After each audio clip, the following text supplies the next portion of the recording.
Hello and greetings, my fellow Westorians. I'm Aziz. With me, as always, is Ashea. And this is Valar Rereadis, where we look for the foreshadowing we missed, new depth in the world building, a better understanding of the plot lines, greater familiarity with the characters, and more fun than you can fit in all 7 hells. Support us on Patreon if you are up to it and feel willing. You can go to patreon.com/historyofwesteros and find the level of support and benefits package that supports you best. Also, check out Joe Buckley's Castles book, Castles of Westeros. It is out. It's only been out for about 2 weeks or so. So I don't have a lot to say about the specifics yet, but I'm looking forward to diving in now that I'm back home from Boston. I'll be reading it soon, and I'm looking forward to discussing it with a lot of y'all as well. Today is the Battle of Blackwater, all 5 chapters that comprise the action of the Battle of Blackwater. Of course, there's chapters before and after that deal with it, but the main 5 in a row battle itself, that's what we're covering today, along with one extra chapter. Now, we did cover the Blackwater in a different spot, in a different style. We had Sean on for one of our Saturday live streams, and we did more of a book-to-show crossover discussion. This episode is not going to have very much, almost zero, to do with TV talk today. I know we kind of float in and out of TV discussion here and there, bringing it up from time to time, but that's not going to happen very much at all today, less than usual. Not never, but barely. And I'm doing something different on a personal note today. I am not having coffee during the episode today. So if you actually notice me talking a little differently, if my demeanor's a little different, I'd be curious to hear that, because I'm curious what effect it's going to have on me as a podcaster during the episode. Well, you'll definitely sweat less. It's true. Fewer coffee sweats. That's definitely a plus. All right, so today's batch of chapters specifically includes Davos 3, The Gang Turns the Blackwater Green, a.k.a. the one with the dancing 50-foot-high flame demon. Tyrion 13, The Gang is shamed by Tyrion, a.k.a. the one where the Hound quits. Sansa 6, The Gang Feast During Battle, a.k.a. the one where Cersei wants Joffrey to hide. Tyrion 14, Ser Mandon Moore's Last Swim, a.k.a. the one where Tyrion loses face. Sansa 7, the one where Sansa sings for Sandor, a.k.a. the gang sees Renly's ghost. And finally, Daenerys 5, The Gang meets strong Belwas and Arstan, a.k.a. the last dance in Qarth. That's right. And that is Dany's final chapter, and this will be Davos' final chapter in this book. Both Sansa and Tyrion will have one more chapter after this week, as will the rest of the characters, and we'll go through that during the outro. So, like I said, our usual opening spiel, but the proportions are a little different, because not only is this a new look, something we haven't seen before, meaning 5 straight chapters of battle with 3 different POVs without cutting to another POV during, there is nothing like this before or after in the series. Maybe there will be eventually, but as things stand as of this recording, it stands alone. I mean, the opening battles of the War of 5 Kings they're epic too, no doubt. I'm not denigrating them. They're really interesting, but they're just more spread apart. The battles are in the same region here, or in the Riverlands for most of those battles, and with a few down in the Stormlands, but everything here is within a mile or 3 of King's Landing. So that said, both the Battle of Ice and Battle of Fire could be similar in that they could be multi-POV, back-to-back chapter affairs. For example, the Battle of Ice is Theon and Asha. They're both present, and the Battle of Fire has Barristan, Victarion, and Tyrion. Now, of those two, I'd say the Battle of Fire has the most potential to be as epic and similarly paced. Theon and Asha are non-combatants, and there's only 2 of them, not 3, which is the same as Blackwater, with, again, Davos, Sansa, and Tyrion. Battle of Fire has Barristan with Dany's cavalry, leading charges and bearing witness to other parts of the battle from the Targaryen faction side of things, which is kind of like Tyrion at the Blackwater for the Lannister side. And hey, they're both involving fire. That's right. No doubt. Lots of it. And Victarion gives us the sea battle, a bit like Davos is about to, but probably with more to it, since Victarion will almost certainly hit land as well. He's probably not going to go under like Davos did, at least not right away. And then there's Tyrion, who is in both of these battles, playing the role as the in-between, starting on one side, switching to the other, and doing underhanded things during. Now, that's Battle of Fire. But he may not do any fighting there, which would make him maybe a little bit like Sansa in this one, although he's probably not going to be worried about making people feel good about it. Of course, the main reason he wants to switch is that he doesn't want to be on the opposing side of the dragons. That may just sound like common sense. Who wants to fight dragons? If that concept reminds you of Tyrion being on the side with wildfire in this battle, who wants to face wildfire? Well, that's the fruit of George R. R. Martin's labor right there. And the two are even more related when you recall that the reason Tyrion had so much wildfire to use was, well, at least according to the pyromancers, it's due to dragons returning to the world. So, yeah, there you go, connection. Whether that's true or not, I think it probably is, but maybe they get the cause and effect wrong, but basically they're on the right track. Either way, though, it creates a brilliant set of parallels to the upcoming Battle of Fire. With this, our subject for today, Battle of Blackwater. As we said, 5 straight chapters, not counting setup and aftermath, of course. Davos 3, Tyrion 13 and 14, Sansa 6 and 7. And though the Battle of Blackwater has no dragons, we do, because we've also got Dany's last chapter of Clash to round out today's episode, a little change of pace after all that battle. But before we get to Dany, Clash of Kings is going into battle mode. So are we. Davos 3. The gang turns the Blackwater green, a.k.a. the one with the dancing 50-foot-high flame demon. That sounds like one of our, creative title thingies. But no, there really is that description comes from George, dancing 50-foot-high flame demon. We get that quote during this section, so we'll get to it. I just mentioned the fruits of George R. R. Martin's labor, and this chapter has the fruits of the pyromancer's labors, bolstered apparently by, like I said, the rise of magic. It starts off thusly. Blackwater Bay was rough and choppy, whitecaps everywhere. Of the 5 battle chapters, this is the one with the majority of the naval action, the vast majority of the naval action. It makes sense that Davos is our POV for that, and it's the first of the 5, because this is the one where the strategies planned ahead come to bear. After this chapter, it becomes more of a slugfest, a brutal wrestling match in the mud and blood and baywater and wildfire, where strategy is a localized thing, and most of all, the plans made ahead of time are set aside by necessity. So first, the campaign. Either look at or imagine Storm's End on the map. Then imagine Stannis just taking his army north towards King's Landing. They can march on the King's Road for a while. That's the easiest route. But eventually they hit the Blackwater, a big old river. Big enough that warships can sail up into it, at least for a stretch. This is the main purpose of Stannis' fleet. Move those soldiers from the south bank of the Blackwater to the north bank, where they can then attack the city itself. But to do that, they must get their ships through Blackwater Bay.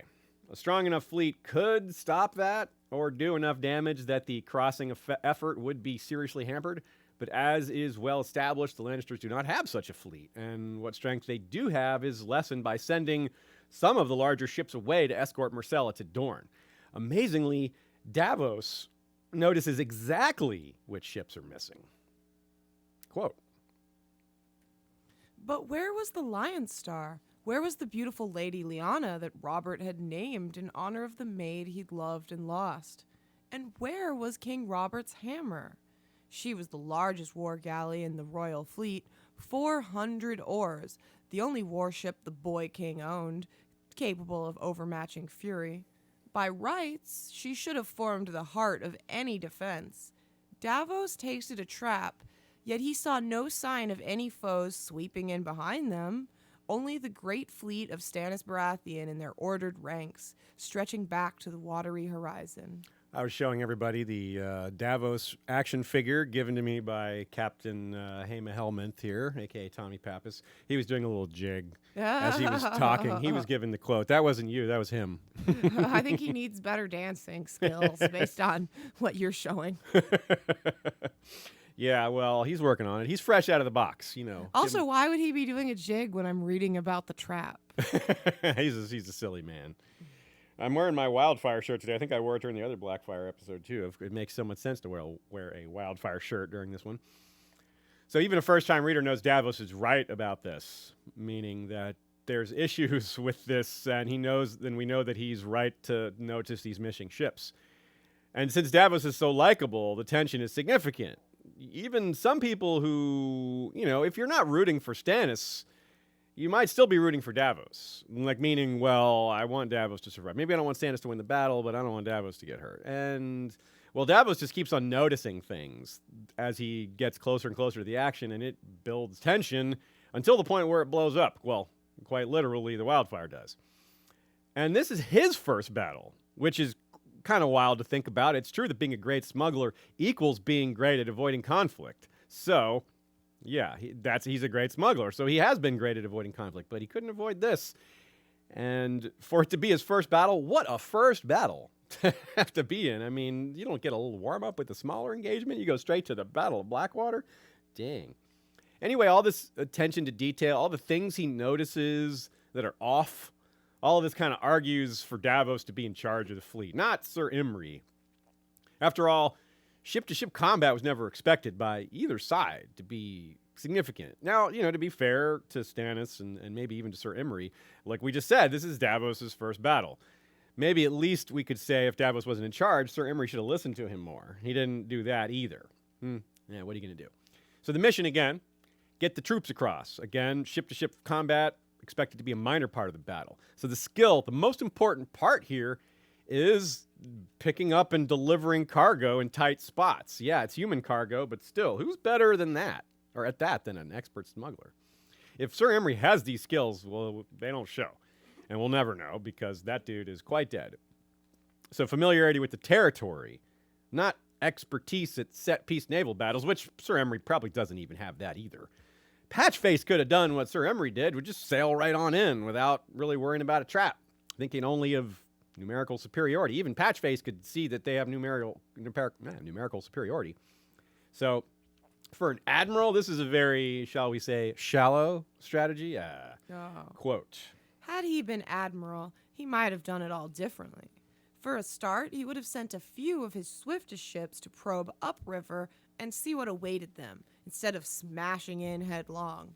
When he had suggested as much to Sir Imry, the Lord High Captain had thanked him courteously, but his eyes were not as polite.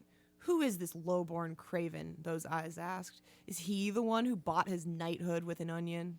This time Davos was doing his pensive face, scratching his beard a little. So a Florent, he's the one who's not worthy. Davos literally has his qualifications in his name given to him by their mutual king. Stannis dubbed him Seaworth because he's seaworthy, right? More so than a Florent. Florence, yeah, their castle is technically on the water. Their territory is on the water. Their castle's not. He certainly has some sailing skills. He's not a complete rookie. But come on, he's no Seaworth. And he didn't inherit, Davos didn't inherit the name Seaworth. Like he didn't inherit, like these other characters inherited the name Baratheon or Stark or Lannister or whatever. Those houses all have mythical founders from long ago. But Davos is the modern equivalent. He is their founder. He's not mythical. But maybe one day he'll seem that way. Definitely. Yeah, right? We hear about Brandon the Builder, Durin Godsgrief, Lan the Clever. Well, how many of them have dolls that look like them, huh? None. And, there's other more modern, more documented ones like, Orys Baratheon, for example. So Davos is in kind of like the category with Orys, sort of. Not in the sense that his house is as highly regarded, but in the sense that he's, like Orys, the first of his name. Nor that 4 other Seaworths died in this battle. That's something we shouldn't forget because that just makes the whole thing more epic and tragic. And, history is not going to, forget details like that, though they might forget things like pitying him for his caution or little details like that don't make the history books that are up to, readers like us to remember.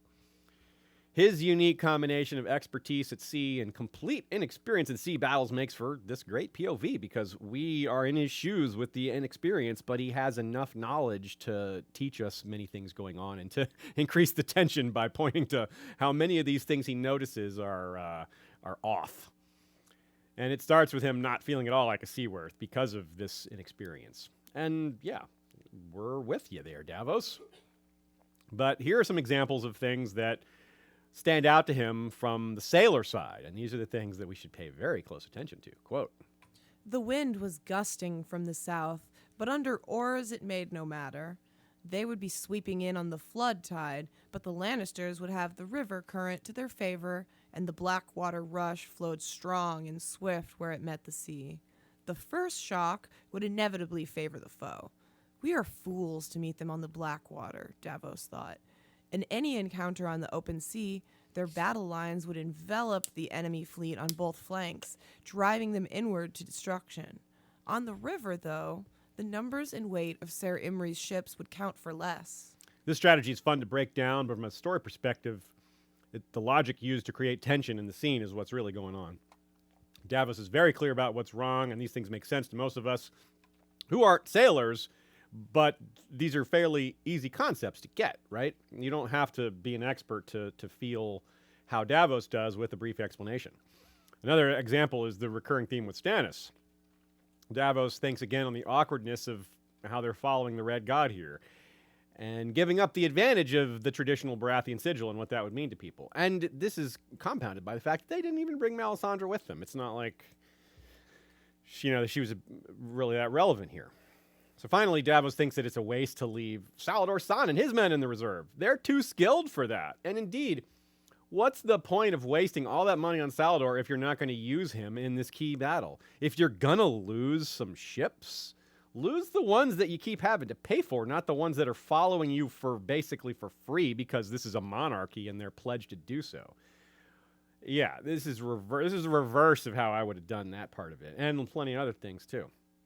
Stannis' own pride and the pride of men following him are really his undoing here. This is just one example, the bit with Sala. But never mind the things Davos wanted to do or the reasons why Sir Imry didn't do those things.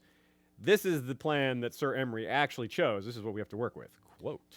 He had organized the fleet into 10 lines of battle, each of 20 ships. The first 2 lines would sweep up the river to engage and destroy Joffrey's little fleet, or the boys' toys, as Sir Imry dubbed them, to the mirth of his lordly captains. Those that followed would land companies of archers and spearmen beneath the city walls, and only then join the fight on the river. The smaller, slower ships to the rear would ferry over the main part of Stannis' host from the south bank, protected by Salador San and his Lyseni, who would stand out in the bay in case the Lannisters had other ships hidden up along the coast, poised to sweep down on their rear. I have been enjoying looking at the chat to see how people reacted to me playing with the Stannis doll, and it's as it's as ridiculous as you would think. Quick math, that's 200 ships roughly in total. 40 come in first to take out Joff's token fleet. That's 2 lines of 20. And then the following 160 or so come in and start moving the army across. Now, the biggest, strongest ships are in front. And with that many ships, they'll be able to move it quickly. The army, that is. And that helps because it means they can put their full force to work in assaulting the city quickly, which gives them their best chance to overwhelm the defenses, right? It's not, you don't want to just attack one gate at a time. Try to attack as many places at once, stretch the defenders out. And that's, of course, you don't want to give them time to attack your guys beneath the walls. So attacking with as many people at once is the best plan. This plan doesn't go very well. Almost none of this works.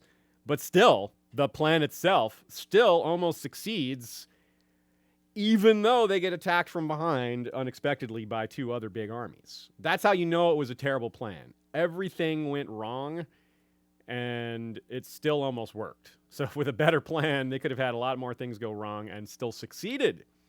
But they also had some bad luck. Not everything is Sir Imry's fault. Not everything is Stannis' fault.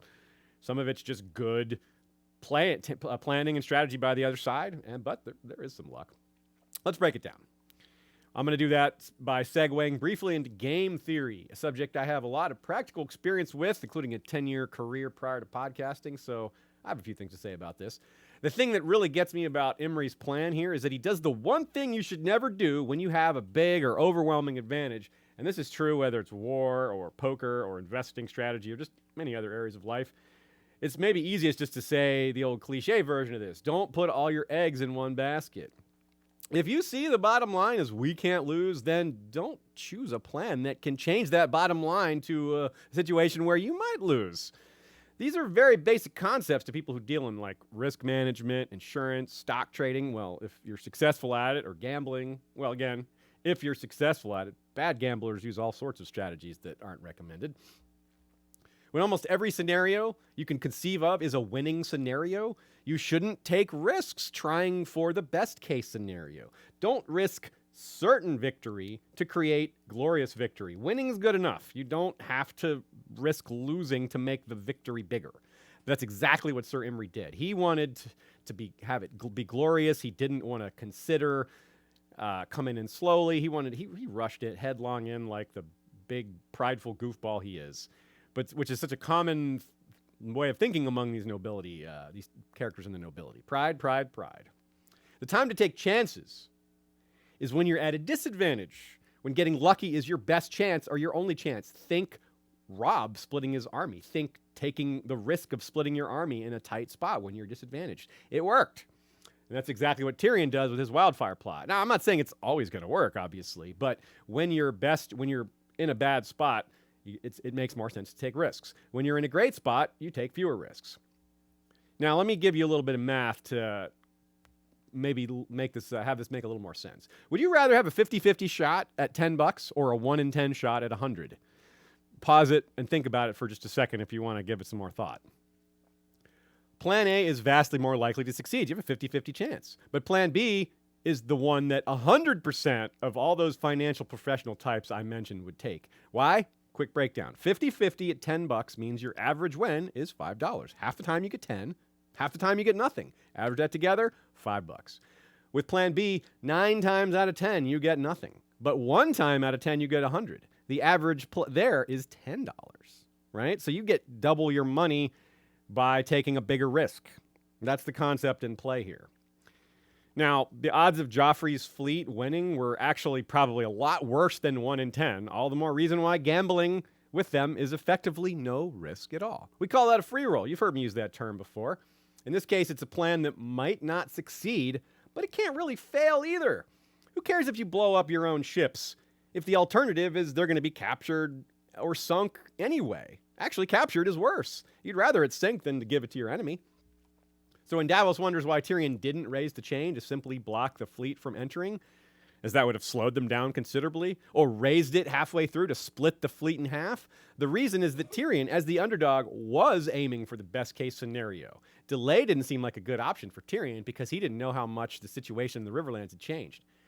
Because a huge part of Tyrion's calculation is Robb Stark here, right? He knows that his father is dealing with war on 2 fronts. Thus, again, aiming for the best case scenario. You need a decisive victory. You need to finish Stannis so you can concentrate on Robb, or vice versa. Finish Robb so you can concentrate on Stannis. 2 wars at once is a horrible spot for them to be in. But consider how bold it is to go for an overwhelming victory when you're an underdog. But that doesn't mean it's wrong. It doesn't mean it's too big of a risk to take. Related to that, keep in mind that Tyrion's choice did not include knowing his father would come up and hit Stannis from behind. Or likely his plans would have been very different. In that case, gambling to take out Stannis' whole fleet, raising the chain when he did, would not have made as much sense. Then that situation, you do just want to slow things down. You do just want to delay the start of the battle to give the other army a chance to come and relieve you. Buying time in that case makes sense. But again, Tyrion doesn't have that knowledge. He was going for the throat because he thought it was, because based on the information he had, it was his right play. Taking out enough of the fleet means Stannis' entire invasion falls apart because they lose the ability to assault the capital. That's everything. It's all about the Iron Throne at this point. And if Stannis' army can't cross, that's it. The army just sits there. It's hopeless. It's worthless. It's like you don't even have to bother fighting it. But again, if your only chance to win is to get lucky, then aim to get lucky and embrace it. If you only have a 2% chance, don't reduce that to a 1% chance by fooling yourself into thinking you have other options. Who knows what Tyrion's actual odds were? Of course, I'm just using examples. You could say they're 100% because, the author decided so. But that's a different way of thinking about this. With Sir Imry in charge, well, Tyrion's plans look pretty good in hindsight. But because if he had known that it was that kind of guy leading the fleet, he'd have felt a lot more confident that they would just rush in and make this mistake. But Tyrion didn't actually know Sir Imry would be in charge. If it had been Davos in charge, Tyrion's plan would not have worked so well. It would have went all right. He would have still sunk some ships. The wildfire would have done some damage, but it would have been enough. Stannis himself, same basic problem. So they didn't, or rather, they certainly wouldn't have done what the designated dunce of this battle, Swordfish's captain, did. And even Sir Imry wasn't that goofy. But that's another part of the plan that's mathematically sound. On Tyrion's point, it only takes one foolish captain to set off that chain reaction. Only one dummy. Davos saw the wildfire hulk and was like, let's not touch that. But he doesn't have a phone to tell the other captains to avoid it. It only takes one goofball to ruin the whole thing and cause this to happen. Quote, with a grinding, splintering, tearing crash, Swordfish split the rotted hulk asunder. She burst like an overripe fruit, But no fruit had ever screamed that shattering wooden scream. From inside her, Davos saw green gushing from 1,000 broken jars, poison from the entrails of a dying beast, glistening, shining, spreading across the surface of the river. So in the midst of this terrible destruction, George R. Martin still finds room for some wordplay. Burst like an overripe fruit, you say? Allow me to remind that the clay jars used for storing and hurling wildfire are all shaped like fruit. I've also been saying fruit throughout this episode to build that little joke up. Yeah. Set up, punchline, peach. May also remind that Stannis was already vexed by fruit. Could you say that you had built this up so you could see the fruit of your labors? Damn it. Yes, damn it. Yes, damn it. So when Renly went for the peach, Stannis thought his brother was going for a weapon. This time the fruit is the weapon. He really is being attacked with a barrage of fruit-shaped ordnance. Yeah, and Renly's ghost comes along and helps defeat Stannis here on top of all that. Stannis, when it comes to Renly or fruit, he just can't win. And of course, we must quote the inspiration for our custom chapter title. Here it is. 50 feet high, a swirling demon of green flame danced upon the river. It had 12 hands, in each a whip, and whatever they touched burst into fire. I do believe this is a nod to the Balrog, the fire demon from Lord of the Rings world, who specifically wields a whip of fire, and that whip has many tails. So in this case, it's many whips, or 12 hands with many whips, whatever. It's a similar thing. Orange demon, green demon, yeah, they're flame demons with whips. Yep, George loves Lord of the Rings, so I imagine he was doing a little nod there. Davos thinks he will float to safety, but then finally realizes after all this time what the chain was actually for. Davos never considered an audacious plan to take out the entire fleet. He did not perceive it until, well, it's too late. And here's the quote. God save us. They've raised the chain.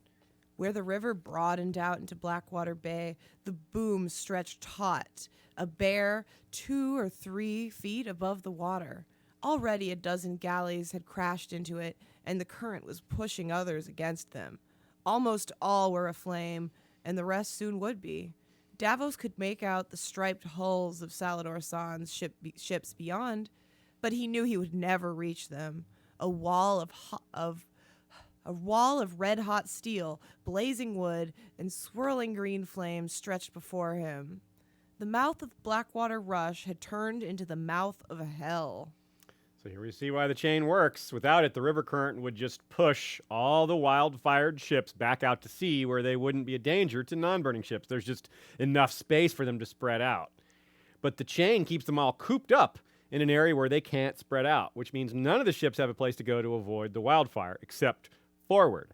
The ones that didn't get caught in the explosion had to dodge pots hurled down from the walls and such, but there are so many ships. And of course, with the current, it's a river, right? So they have to fight the current to go forward and to stay away from the horror behind them. So even though the plan worked quite well, even enough ships survived to start the ferrying process despite that. And that portion of the battle is better discussed in the Sansa and Tyrion chapter breakdowns, as Davos is no longer at the party. Contrast what we've seen here to what we see the next time we get a ship-to-ship battle. Victarion Greyjoy, who we can fairly say has a very different disposition when it comes to sea battles. In the Winds of Winter, he sends a decoy merchant fleet stuffed with warriors in the first wave to make a sneak attack on Slaver's Bay. Victarion is literally jealous of those men, that they get to fight first. He's just so eager to fight. So very different than Davos. Now, and maybe Victarion will face some dragonfire after the battle, but even Victarion wants to face down anything as nasty as wildfire during it.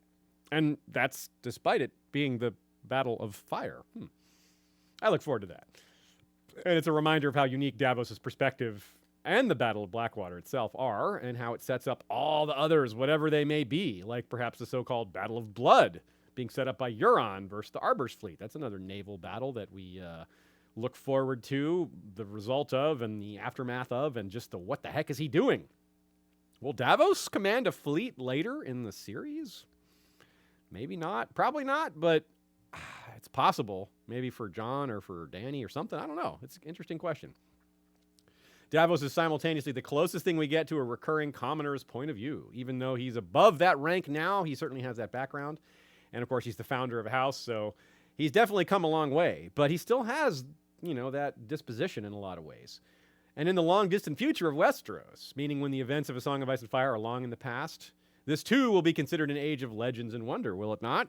They'll have some name for it, perhaps the Age of Ice and Fire. Davos, as Shea certainly agrees, will be mentioned in those history books. Certainly the Battle of Blackwater and the future will feature prominently in those histories, right? How could it not? The famous Onion Knight's bravery and suffering and loss and miraculous survival. How could they not put that in there? It's too good of a story. We certainly won't ever forget. Davos's lack of experience, like I said earlier, creates that sense of unease, but George slowly dials it up even higher. Not only does he see these things out of place in the royal fleet, some of the other details, like he sees the towers and the chain boom and all these things part of the wildfire strategy, he doesn't understand. But, it makes him uneasy. Sir Emery, you wonder if he had noticed those things or if he did and just didn't care. I seriously doubt that he decided the actual best strategy in terms of logistics and loss rate and what other considerations. He didn't sit down and look at all the plans and go, the best plan is just to charge right in. Nah, it's just he picked that one because of pride. Now, to be fair, Davos does say there were storms, and that's part of the reason for their hurry. But the biggest flaw in Emery's plan is not scouting the bay. And that would not have taken that long. They wouldn't have lost that much time just sending a scouting party in there. So it's not much of a kickback to Sir Emery's notions. He's still pretty wrong. The vibe George gives us, rather, is that these ancient houses get so puffed up that even strategy is beneath them. Deigning to do anything other than march in boldly is beneath them. That's just, I think it's almost as simple as that. It's hard to wrap your head fully around the difference in medieval lordly pride and, modern rich person pride or just arrogant person. You don't have to be rich for that, but it certainly can help. We mentioned Victarion, brave to the point of stupid. But the Ironborn, even if led by him, would have probably had even more caution than this, too. Even the Ironborn wouldn't have just rushed in like that. Yeah, and this is a guy wearing steel plate from head to toe at sea. So if even this guy isn't going to rush in blindly, then that says something. So I just compared you, Sir Emery, to thick as a brick Vic, and you sink even faster. Emery wears his armor at sea, too. And that's currently keeping his body at the bottom of the bay somewhere. Another man who didn't take the sea seriously enough. So as bad as some people can be in the world today, these lordly types of Westeros, they're on another level. They're even farther above society than most billionaires are above the rest of us today. There are people in our world who are all about money. Like it drives them. It motivates almost every fiber of their being. And the ones who are successful at it often have huge amounts of power. Money and power often go together, right? Real world, fantasy world, same difference. But but there are some differences. In this medieval world or in a fantasy world like Westeros, there are lords and ladies who think dealing with money is beneath them. That's weird, right? They're so powerful that they don't even think about money. It's beneath them. Really? Yeah. So that's what I mean by another level. Like, I mean, it exists even here in the modern world. There are, rich families that think it's uncouth to talk about money, to think, Yeah. raise that. But this is even bigger than that, I think, because they're talking about talking it in play company. I mean, like, they won't even deal with it in private. Like, that seems to me like, wow, you got to be really detached to be above money. Like, to not even have to worry about money. Wow. Oof. So this is why even someone who's a maverick like Stannis, in terms of how well he treats merit versus birth, even he can only go so far with changing the rules, right? Even if he's an extreme outlier, he's still putting, bad, overwrought, over prideful people in charge of things that really should have been done elsewise. So if Stannis can't even do it properly, that just goes to show the world around him. Stannis will eventually look upon Mel and Davos as his top two advisors. He's going to go farther down this into this tunnel of merit versus birth, but too bad for him he didn't get there before this battle.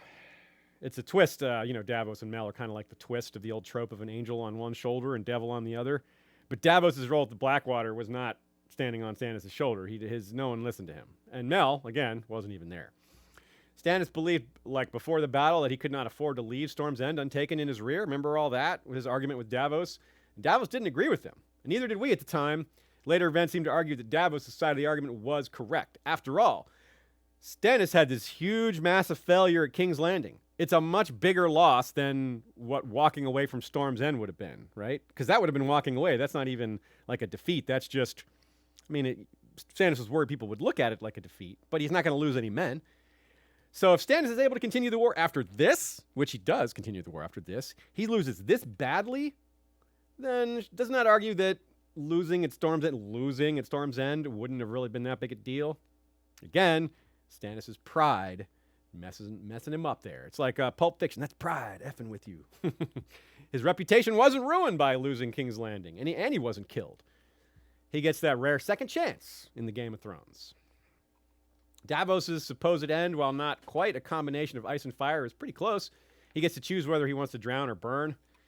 Yeah, that is a tough choice. I don't really know which I would pick. Probably drown. I don't know. Yeah, probably drown. Let's not think about that too much. Definitely drown. Okay. Definitely drown.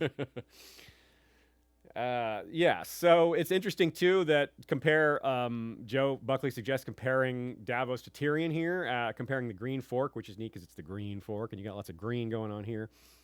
The fact that Davos is attacking his own home. He's from Fleabottom. He's Davos of Fleabottom, even though his home is now established down in Cape Wrath. The place he came from, though, is this spot. It's pretty interesting. But yeah, the comparison to Tyrion is more about how he's an important POV, but he's a leader, but he's not really in charge in this battle, same as Davos. I wonder what would happen if Imry had just made a dash for the South Bank, just started dropping soldiers off there instead of engaging in the middle of the river. Well, there's a lot of what ifs we could go through there, but that almost certainly would have worked, but it wouldn't have been glorious. That's why he didn't do it. Joe, also with a good catch here. It looks like there was some confusion in the order of troops landing, that it appears that a lot of archers were dropped off before, other types of foot soldiers, like guys with spears and poleaxes and stuff like that. You don't want the archers in front, right? You need your infantry and spearmen to hold other guys off so the archers can do their job. So it looks like that came up as part of the confusion there. Archers getting kind of abandoned and put in bad spots. One of the first things that happened in this chapter, it's pretty sad, is Davos takes pride in his son's sailing. He notices how they're sailing very properly. That's pretty painful, knowing that it's going to be their last battle as well as their first. For all the suffering that so many characters go through in A Song of Ice and Fire, it's difficult to compare anything to Davos having to witness 4 of his own sons losing their lives so quickly. They can't even draw a breath before hundreds of their peers go up the same way as well as Davos, except he didn't actually go up, but it looked that way at the time. Only Catelyn, I suppose, comes this close. Maybe Cersei will eventually if all 3 of her kids are dead. But it's, this early in the story, it's Davos and Cat and maybe a few others that I'm forgetting. But as far as POVs, no one else really comes that close. We will all forever be wondering, another what Melisandre would have done. And I don't mean wondering if the battle would have been won or not, which that is a good thing to wonder. But I mean specifically what she would have done. Like, would she have manipulated the wildfire? Would she have been able to drive it back from the ships? Would she have been able to control it somehow? Or turn it towards the Lannisters, make it hit them? I don't know. But that might be is part of why George wrote it that way, to kind of conceal her full capabilities until later in the book. But if that's the case, then it implies she does have some pretty serious capabilities that we haven't seen yet. And maybe the TV show is some sort of a guideline to that, but maybe not.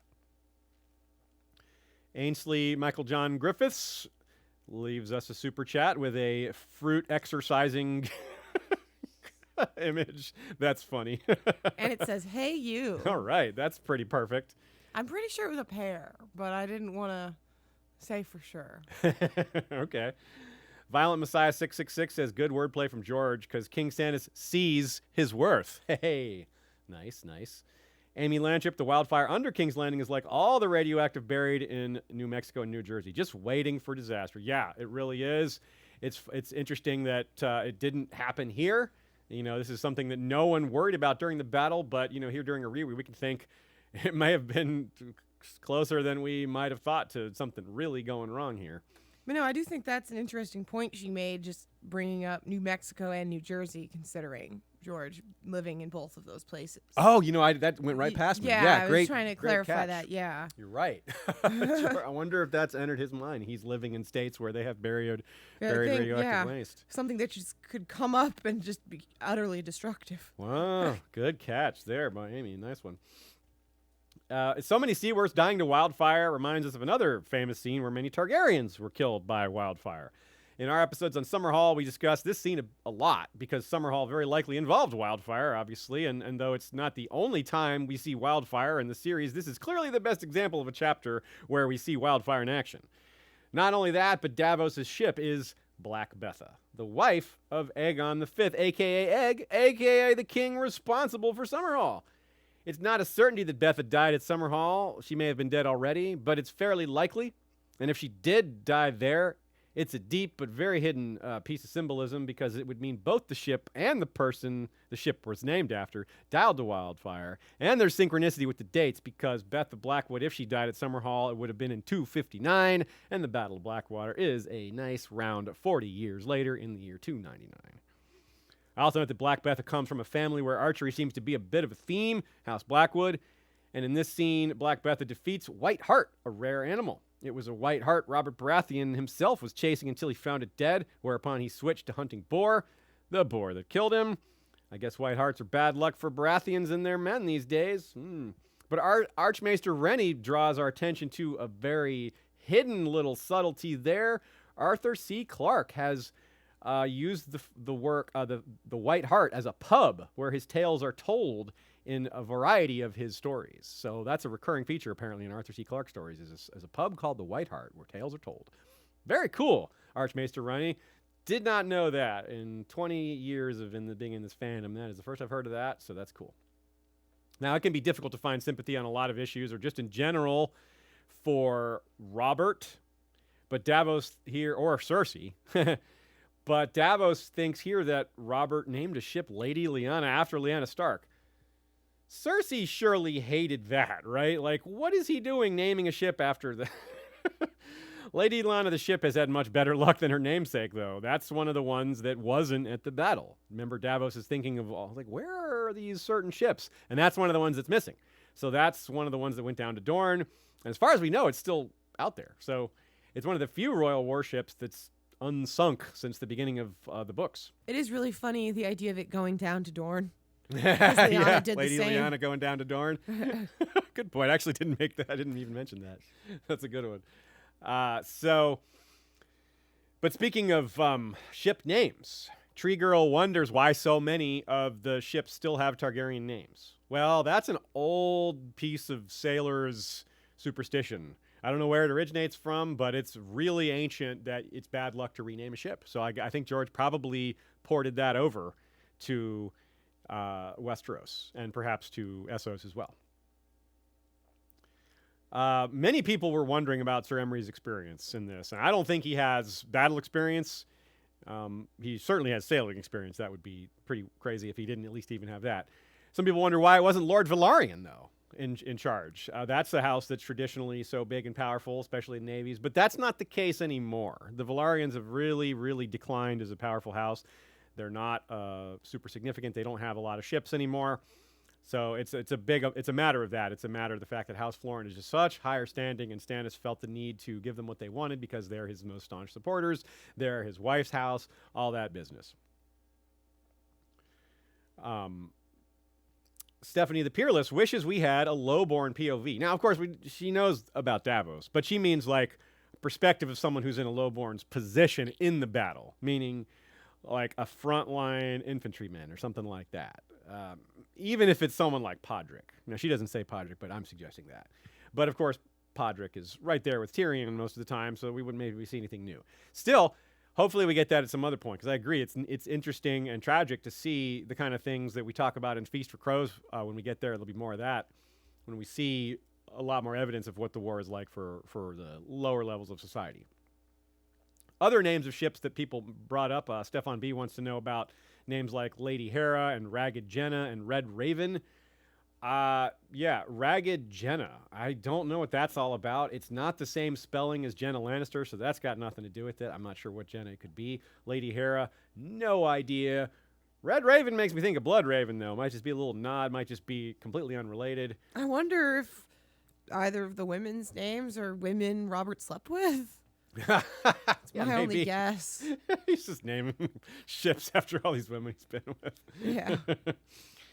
Yeah. Stefan B points out that the battle begins with 3 horn blasts. Yeah. He also wonders if maybe we're not reading a little too much into the horn blast, but probably not. I mean, maybe, but it's definitely pays to check and look and think about it. So of course, the equivalent of 3 horn blasts means the others arriving. I don't really think it's fair to look at Stannis' army as the others, but it is, they are coming out of nowhere. They are being treated as enemies. They're treated as inhuman. They're treated as like worshiping some other god. Everyone's told that Stannis' men are going to sack the city, which is probably not true. But burning the temple down, that'll probably happen. So yeah, there's a bit of a connection there. So that's it for Davos until A Storm of Swords, when we see his miraculous survival and rescue come to pass. We'll see him again in week 2 of our coverage of book 3, so that's not long from now at all. And now, Tyrion 13. The gang is shamed by Tyrion, aka the one where the Hound quits. The first line is... Motionless as a gargoyle, Tyrion Lannister hunched on one knee atop a Merlin. Gotta love when Tyrion is described like a gargoyle. It comes up a few times. We can discuss his decision-making skills, his ethics, and plenty of other things, but I don't think there's much of a discussion to be had about his courage. It's there. He does not panic. He stays focused, and he does what needs to be done, which is the kind of thing people say about Tywin. Hey, for once... some of the things he's learning from Tywin are coming in pretty useful. Not just for once. He's learned other things from Tywin that are useful, but there's so many things he's learned from Tywin that hold him back or mess him up or cause him to be all wrapped up in his own head. Joff is also not afraid to be fair. It's a contrast to the show. He shows some fear there. He's more of a psychopath here. He's happy at one point because that's the actual word used for him at one point in this chapter, because he's getting to fling people from catapults and such, which is, strange thing, but that's Joff for you. A good example of how battles can contain foreshadowing comes to us right here. Quote. A dozen great fires raged under the city walls, where casks of burning pitch had exploded, but the wildfire reduced them to no more than candles in a burning house, their orange and scarlet pennons fluttering insignificantly against the jade holocaust. The low clouds caught the color of the burning river and roofed the sky in shades of shifting green, eerily beautiful, a terrible beauty, like dragonfire. Tyrion wondered if Aegon the Conqueror had felt like this as he flew above his field of fire. Tyrion thinks of the field of fire in his first chapter. And may I remind you, or maybe it's the second chapter. Anyway, I may remind you, all those early Game of Thrones chapters are packed with foreshadowing. And we talked about it at the time, how the field of fire is foreshadowed. Some new version of it. This could be a nod to his fascination with the dragons and/or his future association with them. Here's another quote that reminds us of that. The furnace wind lifted his crimson cloak and beat at his bare face, yet he could not turn away. That phrase, furnace wind, only appears 2 other times in the entire series. One of them is Drogon. The other is Rhaegal when he blasts poor Quentyn. Yeah. So very much that phrase is associated with dragons. Back in the current battle, though, Tyrion's plan worked quite well, but he needs to do better than quite well, because they were so far behind going into this battle. So many disadvantages, so many uncertainties. So far, things were breaking his way, and would continue to do so. And, even though he later takes it in the face, here we get a good follow-up to where things left off from Davos' point of view. A river's current was a tricky thing, and the wildfire was not spreading as evenly as he had hoped. The main channel was all aflame, but a good many of the mermen had made for the south bank and looked to escape unscathed, and at least 8 ships had landed under the city walls. Landed or wrecked, but it comes to the same thing. They've put men ashore. Worse, a good part of the south wing of the enemy's first 2 battle lines had been well upstream of the Inferno when the hulks went up. Stannis would be left with 30 or 40 galleys, at a guess, more than enough to bring his whole host across once they had regained their courage. And here, after that, we see evidence of the game theory topics I was discussing in the last chapter. Quote. If the battle looks to be going sour, they'll break, and they'll break bad, Jocelyn Bywater had warned him. So the only way to win was to make certain the battle stayed sweet, start to finish. Now, of course, George is a big fan of the show Breaking Bad, but of course it didn't exist yet. So that, even though he says break bad, that's not a nod to Breaking Bad, but I wish it was. But anyway, the real point here is Tyrion can't afford to have the battle look bad even for a minute. Recall what I said earlier? It applies directly to this. From Tyrion's perspective, it appears that if Stannis' men run away, they might just come back later and try a second or even third time. But if Stannis gets over the walls, that's that. It's it. So in other words, Stannis might have a few chances, but Tyrion only has one. Again, this is not accurate in reality because the Tyrell and Lannister armies were approaching. So Tyrion actually has a better chance than he thought. And Stannis doesn't likely have multiple chances. But again, Tyrion doesn't know that. We're discussing why Tyrion's plans are the way they are, not, what he could have done better with more information. And the walls give Tyrion a great look at the river and the territory in front of the city gates along it. So he gets a nice, big, wide view. But he has to head down because, he sees the need. If he had stayed up there instead of leading the sortie, he would have probably seen his father's army arrive, or maybe the Tyrells in the South Bank, and that might have been cause for him to say, oh, okay, well, we're saved, and I don't need to go leave a sortie. So he felt like he needed to make the sortie, even though maybe he didn't. Look at Bronn with the cushy job of making sure the oxen are pulling the chain up. I bet he didn't mind that assignment. It's 1,000,000 times better than Sandor's job, which Tyrion himself took up. But this is no accident. Tyrion is giving the easier jobs to the ones he can't count on when it gets tougher. And though the chain is super important, it comes in an early phase of the battle. In other words, it'll still happen before, if things go bad, it'll probably be after that. So at least the chain will go up. And he can trust Bronn to do that because if Bronn runs off or changes sides, it won't be that early in the battle. And if Bronn does turn, well, he's over there by the chain, not inside the city, right? He can't do as much damage if he turns on Tyrion if he's not even inside the walls. Like I said, meanwhile, Sandor has one of the worst jobs, at least among characters whose names we know. There's lots of nameless folk who have even worse jobs, but we don't know who they are, and that is, to be fair, why Tree Girl commented on Flick that we could have really used such a POV. Now, given his need, Tyrion's that is, to keep the battle looking good at all times, which is to avoid the domino effect of everyone running off, it's a huge problem for him when Sandor refuses to go back out. That is the start of the exact morale issues he's worried about. So he has to take care of that problem quickly before it spreads like wildfire.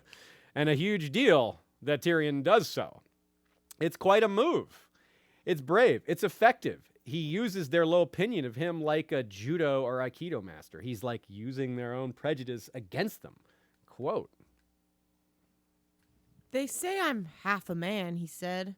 "What does that make the lot of you?" It works so well that even a few sellswords join in. The ones we talked about who won't, they'll fight for a knighthood, but they won't die for it. Well, here they are risking themselves in a situation that they probably wouldn't have. So you got to give Tyrion some serious credit for doing the thing that worked.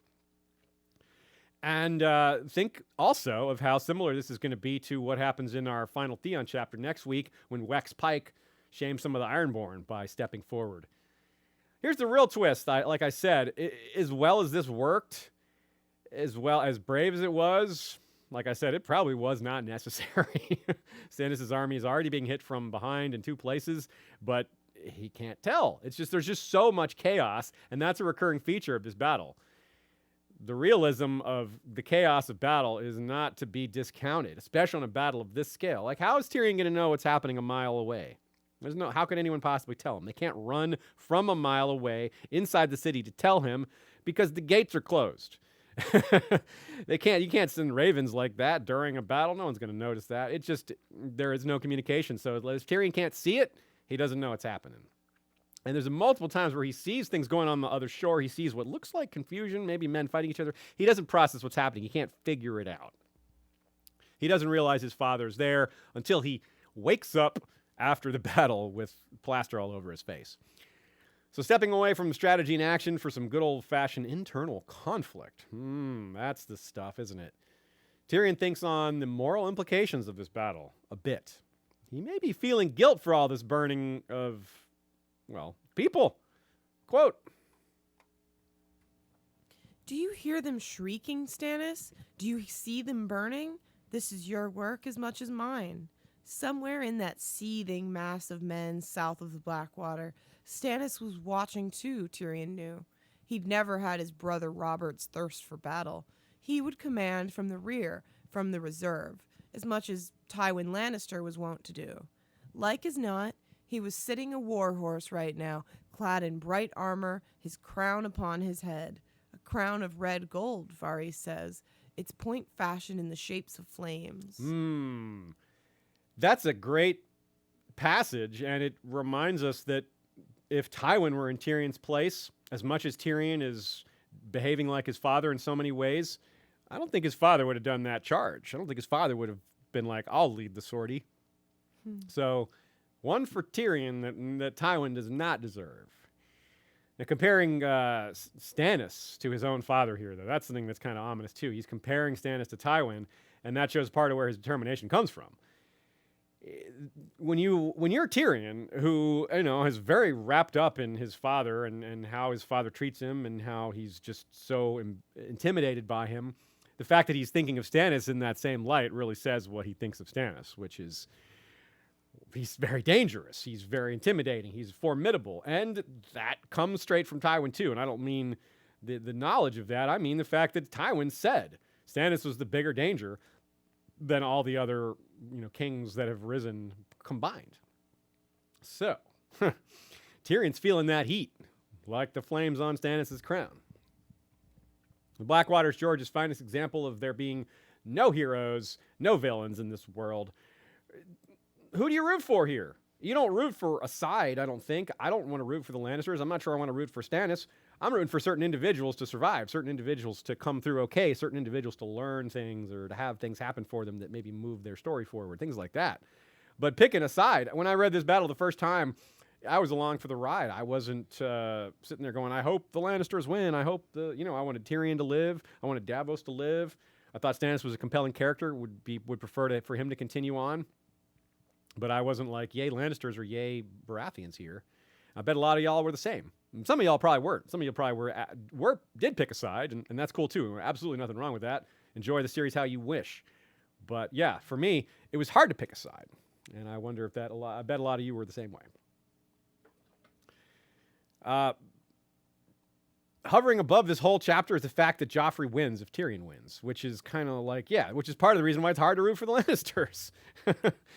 Now, Joffrey and Tyrion aren't what they are in the next book, which is, we pointed it out before, they're going to really start going after each other and really start hating each other and one-upping each other constantly. But that hasn't come yet. At this point, as I pointed out in the last episode, there's some serious evidence in this battle that Tyrion actually cares about Joffrey surviving. He wants him to close his helmet. Now, of course, part of that is he knows that if Joffrey is killed in the battle, people are going to run away. And if people start running away, everyone runs away. And of course, Tyrion is extremely aware of that possibility and is doing everything he can to prevent it. So, if you want to argue that the lowering of the visor isn't actually Tyrion wanting to keep Joffrey alive for, his family, it's a fair point because you could call that self-preservation. We're trying to win the battle. Now, Joffrey puts the antler men in a catapult, and that is an interesting little bit of irony because Stannis is preparing to do the same thing with his own unfaithful back during the Siege of Storm's End. So, flinging traitors by catapult. Now, that of course, we know that didn't actually happen because Cresson said, hey, we might need that meat. But, there's no Cresson here at King's Landing at the time. Funny line regarding Joffrey's moment with his visor being up. Tyrion says, and you don't want to spoil that pretty face either.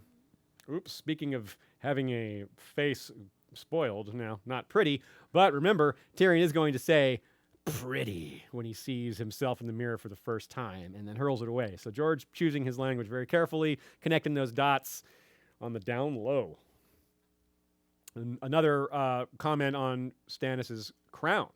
The fact that Tyrion thinks that Varys describes Stannis' crown is a subtle reminder that Varys has spies in Stannis' camp, that he knows what's going on.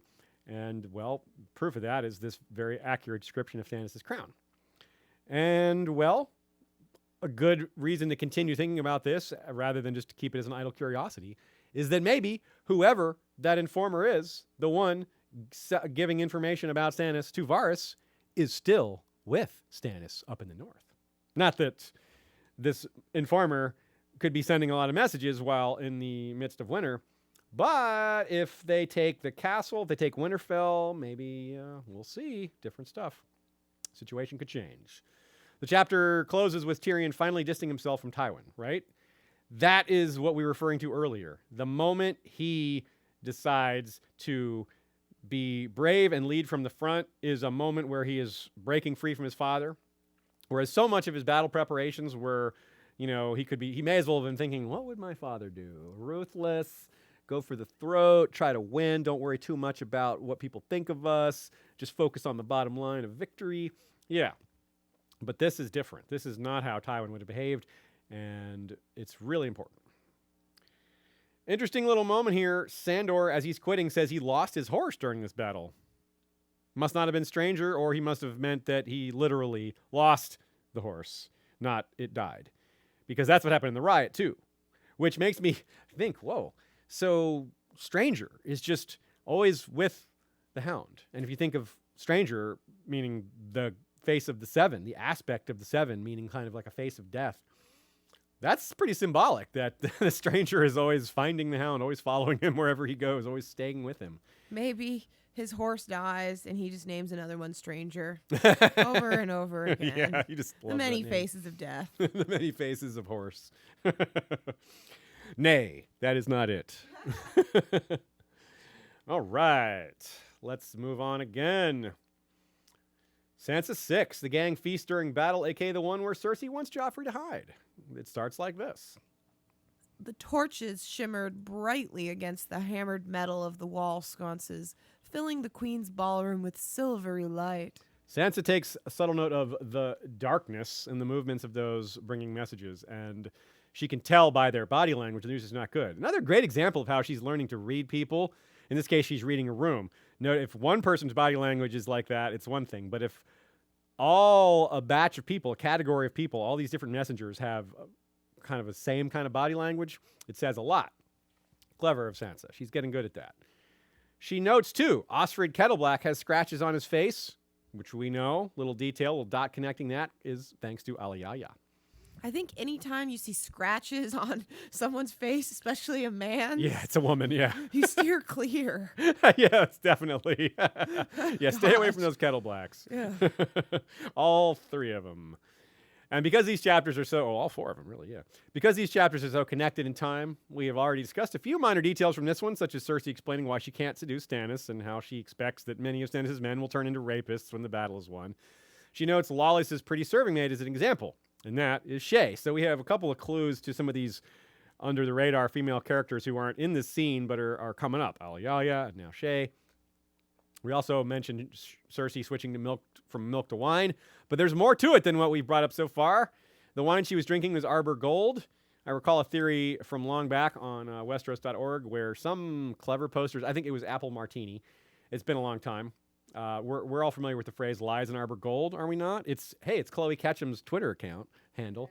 Yeah, it's an important phrase. Of Girls Gone Canon. Of Girls Gone Canon. Yes, Excellent show. Yes. Arbor Gold. Yeah, if you are like the show His Dark Materials, they're covering that in addition to A Song of Ice and Fire. I think they're working on John right now. They do all a POV all the way through all the books rather than doing chapter by chapter or what we're doing, which is a batch of chapters at a time.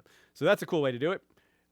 So anyway, the theory around Lies in Arbor Gold is it looked back at every instance of Arbor Gold throughout the series and discovered that there is a pattern. It's sort of like the same pattern that exists for sapphires, if you're aware of that one. Sapphires seem to be very common around deceptions, rubies as well.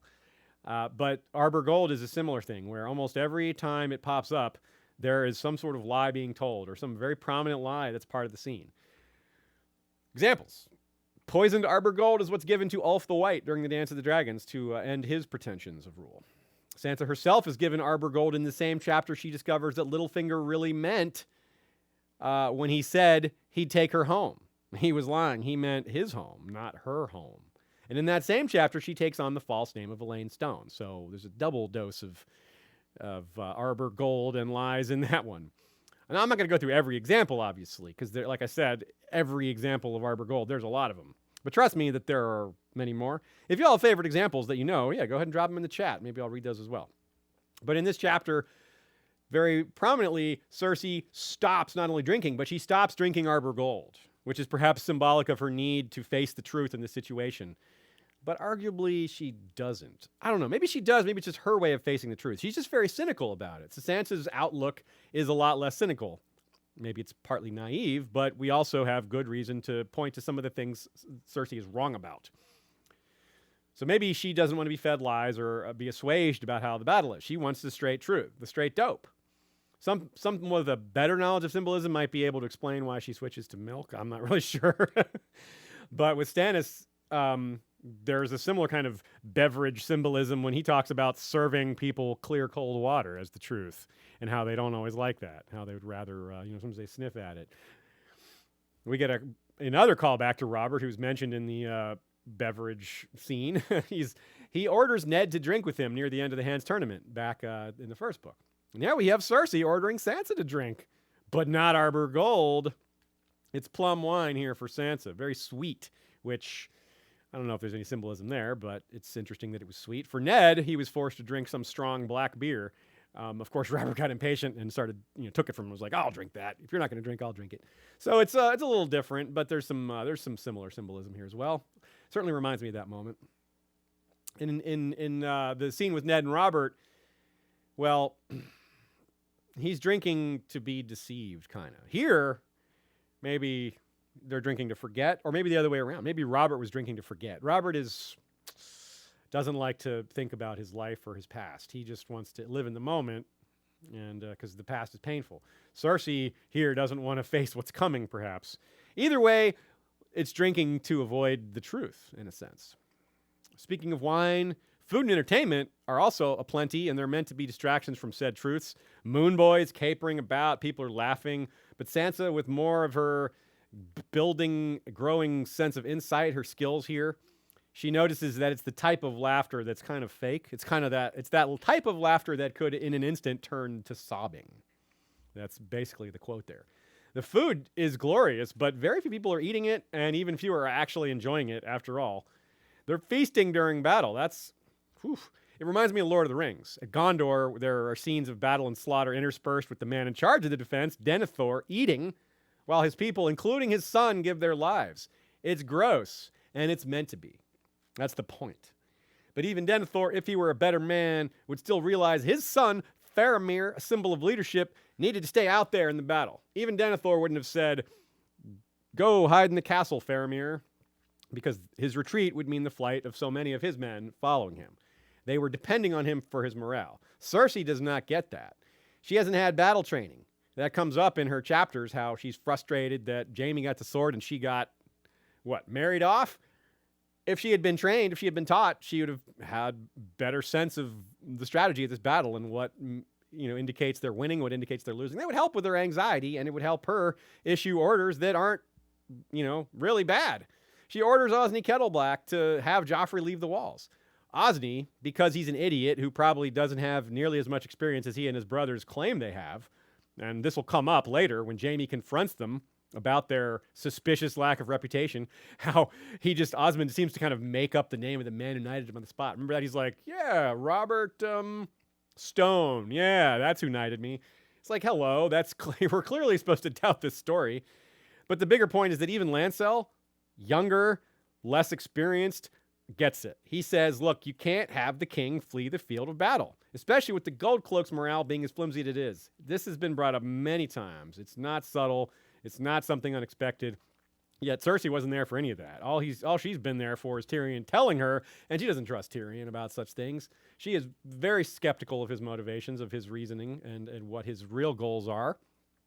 Keep in mind that she might be thinking of the Valonqar, that she's constantly thinking that Tyrion will maybe be coming for her kids. So he's going to argue with Lancel, that is not Tyrion's going to argue with Cersei about it in the next chapter, about how this was a bad move. Osney does argue a little bit, to be fair, but just barely. He's like, well, he starts to phrase a response, but Cersei just kind of batters him into submission like the way she does with her yelling. So sellswords, right? Like we brought this up last chapter. Sellswords usually won't take orders that greatly increase their odds of being killed when there are other opportunities, like, say, running away or changing sides. Even Cersei is aware of this. This is within her military understanding, even though it's small. She knows you can't count on a sellsword when things go bad. One thing she understands pretty well is men. Even if she doesn't understand military strategy, she understands the worst side of men. But she's being extremely unpragmatic. She's accelerating their loss. If Osney knew better, if he knew, he would have argued like Lancel did, or Lancel will in Sansa 7. So predictably, Joff leaving creates the exact sort of domino effect of gold cloaks running off that was predicted by Lord Jacelyn Bywater and kills Lord Jacelyn Bywater. He tries to stop them. It doesn't work. He dies. Speaking of predictable, many of the gold cloaks who ran off are going to feel Tywin's full wrath later. This is Tyrion 3 in A Storm of Swords. Quote, "The deserters serve us best as a lesson. Break their knees with hammers. They will not run again, nor will any man who sees them begging in the streets." He glanced down the table to see if any of the other lords disagreed. Yikes, right? Jeez. Tywin sent Tyrion to King's Landing to rein in the foolishness of Cersei and Joffrey, etc., but he was unable to prevent it here. Even though he gave explicit orders and many of his subordinates understood them, Lancel tried to stop her. Didn't matter. Difficult task to stop Cersei when she's determined. I mean, she punches him in his wound, for God's sake. Although that's actually next chapter. Cersei clearly doesn't think about game theory either. She refuses to give shelter to rich merchants who seek it and ask for it. They're just out there saying, hey, can we come in too?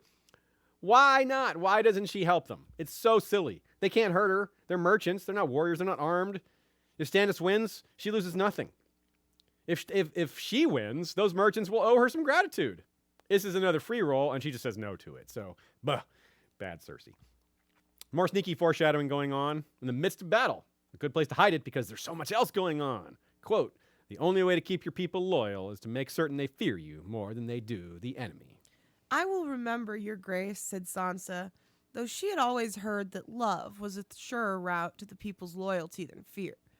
"If I am ever a queen, I'll make them love me." Ooh, but it's another example of Cersei being the wrong person to listen to when it comes to love. She learned everything from Tywin, and Tywin's an all about the fear guy, and Tywin only knew love when Joanna was alive, and that was a long time ago. She's been dead for quite a while. And so, yeah, again, don't listen to Cersei when it comes to love and fear and things like that. This foreshadowing, though, about Sansa being queen, that's a big deal. And it's particularly sneaky because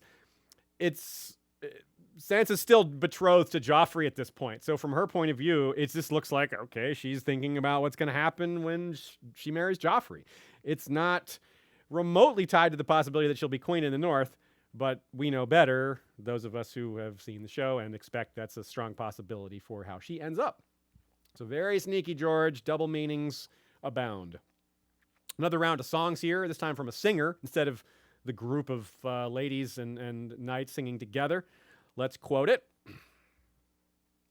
"He sang of Jonquil and Florian, of Prince Aemon the Dragon Knight and his love for his brother's queen, of Nymeria's 10,000 ships. They were beautiful songs, but terribly sad." Again, Aemon the Dragon Knight, Jonquil, and Florian coming up in Sansa's chapters. They come up so often, those three, although they're not directly related, except that she thinks of them together. I mean, Aemon and Jonquil and Florian are thousands of years apart in the timeline.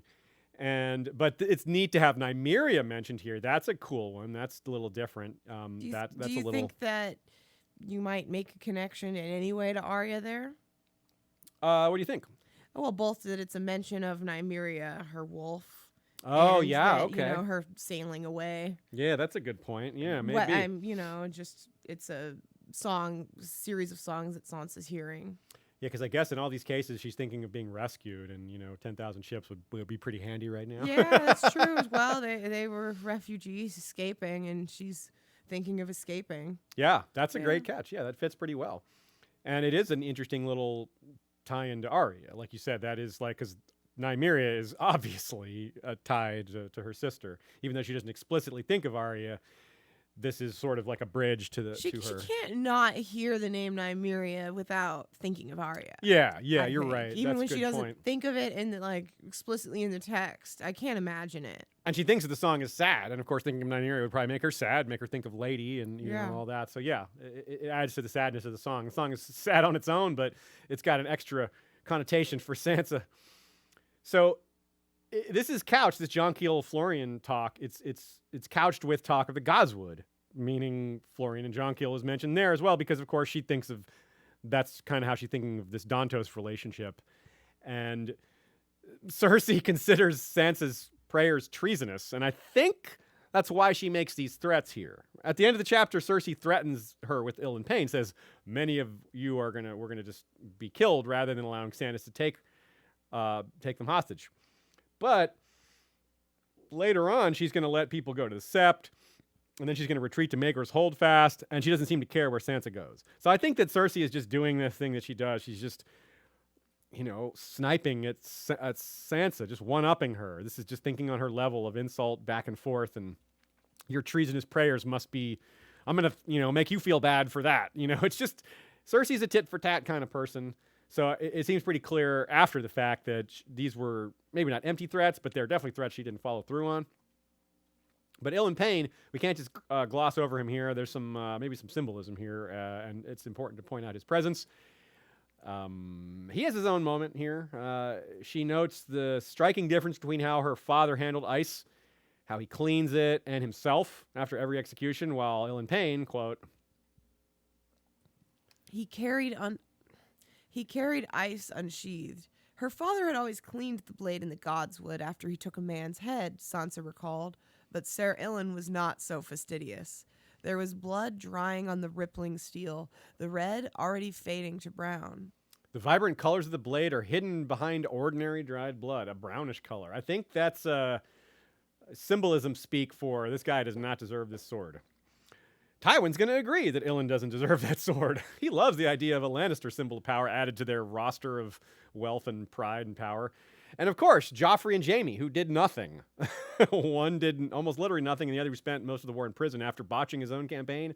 Those two clearly deserve Valyrian steel swords for their achievements, while Tyrion, who actually was the most successful in leading the war effort, other than maybe Tywin himself. I mean, I would say Tyrion did just as much, but clearly he deserves a Valyrian steel sword more than Joffrey or Jaime does, don't they? Ugh, ha.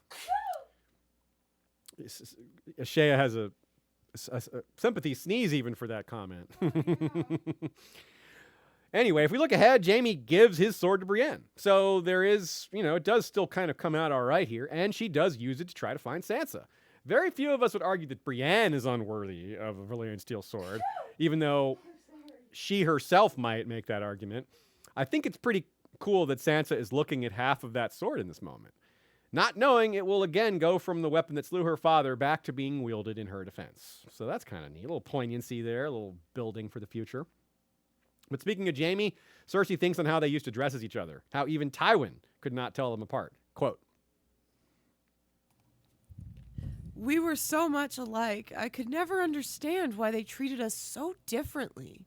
Jaime learned to fight with sword and lance and mace, while I was taught to smile and sing and please. He was heir to Casterly Rock, while I was to be sold to some stranger like a horse, to be ridden whenever my new owner liked, beaten whenever he liked, and cast aside in time for a younger filly. Jaime's lot was to be glory and power, while mine was birth and moonblood. over time, that distance has grown and continues to grow. She is less and less like Jaime, and he is less and less like her. That's a bigger part of the Storm of Swords and beyond, but it starts here in these ending chapters. One of the first signs of it we saw was how down in the dungeon there, Jaime's got this big, thick beard, and he's normally clean-shaven, and there's no way you're going to mistake him for Cersei when he's looking like that. Notice also how Cersei uses the same language I used in referring to Dany's wedding way back when. She thinks of herself as being treated like a horse, just as Drogo treats Dany like a horse. First, he's like all soothing, like, hey, come here, I'm going to be nice to you. And then once she's like over her fear, he starts just treating her badly again. And just like how, Jorah refers to her as like, you were just bought and sold. Yeah, like term like broodmare is thrown around. It's pretty, it's gross, but it's pretty accurate to the attitude of a lot of these guys as to how they treat women. Joe Buckley wonders that what a Cersei POV would have been like here. That definitely would have been interesting. A dark one, but it would have been interesting. Rereaders know, too, that Cersei's later going to maybe not fall in love with wildfire, but really develop a fascination for it. And Jaime even thinks about how she's a little bit like Aerys, maybe. Not like, but it's too uncomfortably similar. And, well, if she had actually seen all this wildfire in action, she's mostly inside. Well, hey, Sansa even describes her as having eyes of wildfire in this chapter. Interesting. You wonder if maybe Jaime thought that about Aerys. She actually has green eyes, and Aerys' were purple, but still, Aerys had feverish eyes, and fever is, associated with redness and flame. So, John Hagee says Varys allegedly bought fake infant Aegon in exchange for a cloak of Arbor Gold here. A cask of Arbor Gold. That's another example of the lie with Arbor Gold. Good one. Very good one. That's a huge one. I personally can't imagine feasting during battle, but some commenters said that food can be comforting for some. Fair to acknowledge that. It can maybe, some people, it helps curb their anxiety a little bit. Certainly wouldn't overcome it in a spot like this, but we're all different. We all handle stress differently. Stephanie wonders, Stephanie the Peerless, that is, from Flick, wonders, has Cersei used tears as a weapon? Because, it comes up here that Cersei suggests that Sansa, good job, yeah, use those tears, practice that, you're going to need that. Tree Girl figures that, yes, she probably has, and maybe it's to Jaime. If not, it probably wouldn't work on Tywin. And that might be why she hasn't done it much, because if it's not going to work on your father when you're a kid, well, it wasn't going to work on her mother, probably, because her mother, her mother was only died when she was around 7, so there wouldn't have been much time for her to do that either. So, but Robert may have worked on Robert. Yeah, certainly getting mad at him worked. She may not have had to cry. I think crying would have worked very well on Robert more than getting mad. I think he would have, seen her vulnerability and weakness. I think she's too prideful. I think so too, but I still think that if she'd gone that route, she would have had more success. Yeah. And you wonder, though, maybe our best example is the letter to Jaime, where she says, I love you, I love you, I love you. And I mean, she's not crying in that one, but it's definitely like a pleading tone. Yeah, I mean, picture if they'd maybe been together in person, the way that would have come off, basically what she wrote. Good point. Emotional, I think. Not so much angry. Yeah, that's a good point. So also to point out here, she kind of goes back and forth, not only with her threats to Sansa, but with the way she talks about how she might submit to Sansa or to Stannis.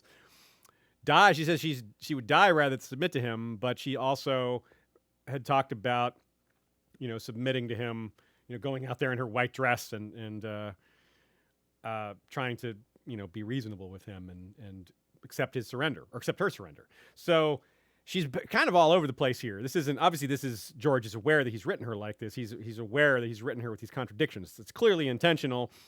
It shows that, her mind is jumping from spot to spot. She's a little bit unhinged isn't the right word. She's, got her demeanor is still fairly calm from a distance anyway, but she isn't sure what to do. She feels helpless, and that's making her latch onto different ideas and run with them before latching onto something else and running with that as the circumstances change.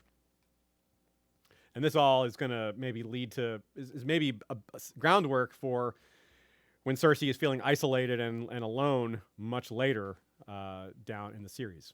More along where we are now, what we're waiting to see where things move forward. Scott Wortman says that a rare opportunity where the show did a slightly better job. He prefers the line F the king on TV to bugger the king. It's just, a little more Sandor's roughness. I guess I agree with that. Aziz is so good at keeping himself censored. on our podcast. It's so hard for me to do that. F the king. I'm the one who has to mark the episode as having a curse in it or not afterwards, so I'm just aware of it. F the king does I not know. have as much impact as Bugger the king or Does it really? as It's like F asterisk, F whatever. asterisk. Yeah. Yeah, I'm undermining the point here by saying it that way. But I don't want that explicit warning next to these podcast episodes. And that is it for Sansa 6. Tyrion 14. Sir Mandon Moore's last swim, a.k.a. the one where Tyrion loses face. We've just picked up where Tyrion left off, essentially. He said he would lead the charge in his last chapter, and here he is leading said charge right before it starts. In other words, we go straight to the action. Quote. The slot in his helm limited Tyrion's vision to what was before him, but when he turned his head, he saw 3 galleys beached on the tourney grounds, and a 4th, larger than the others, standing well out into the river, firing barrels of burning pitch from a catapult. This first line is unlike most other first lines in that it almost feels like it belongs in the middle of a chapter. It just kind of like flows as if the action has been going on for a while. But it is the middle of a battle, so there's no time for setup, no need for setup. It's just right there. Boom. I like that. It's really cool. It's desperate. It's hurried. The writing reflects this quite well. George changing gears for the situation. It's also the one with the incredibly crazy and epic bridge of boats, something the likes of which stand as fairly unique in, from my point of view, my personal history of reading fantasy and fiction and historical fiction and actual history.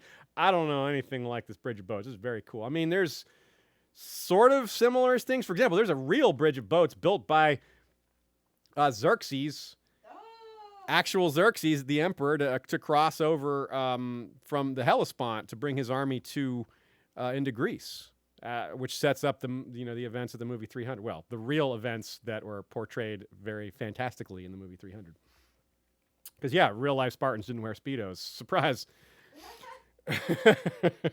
They were nothing at all. Nor did Xerxes look or talk like that. Anyway, off topic. So this stands out as a very unique action sequence in the history of fantasy, as far as I know. It's very exciting on reread, even when you know what's going to happen. The tension, the pacing, is still drags you along really quickly. I find myself reading faster. I'm like, my pace accelerates as the pace of the chapter does. And these are shorter chapters, but we're still finding new things. We still have lots to say. And well, here's a quote. They formed up in spearhead with him at the point. Sir Mandon Moore took the place to his right, flames shimmering against the white enamel of his armor, his dead eyes shining passionlessly through his helm. Yet another comparison of Kingsguard to White Walkers.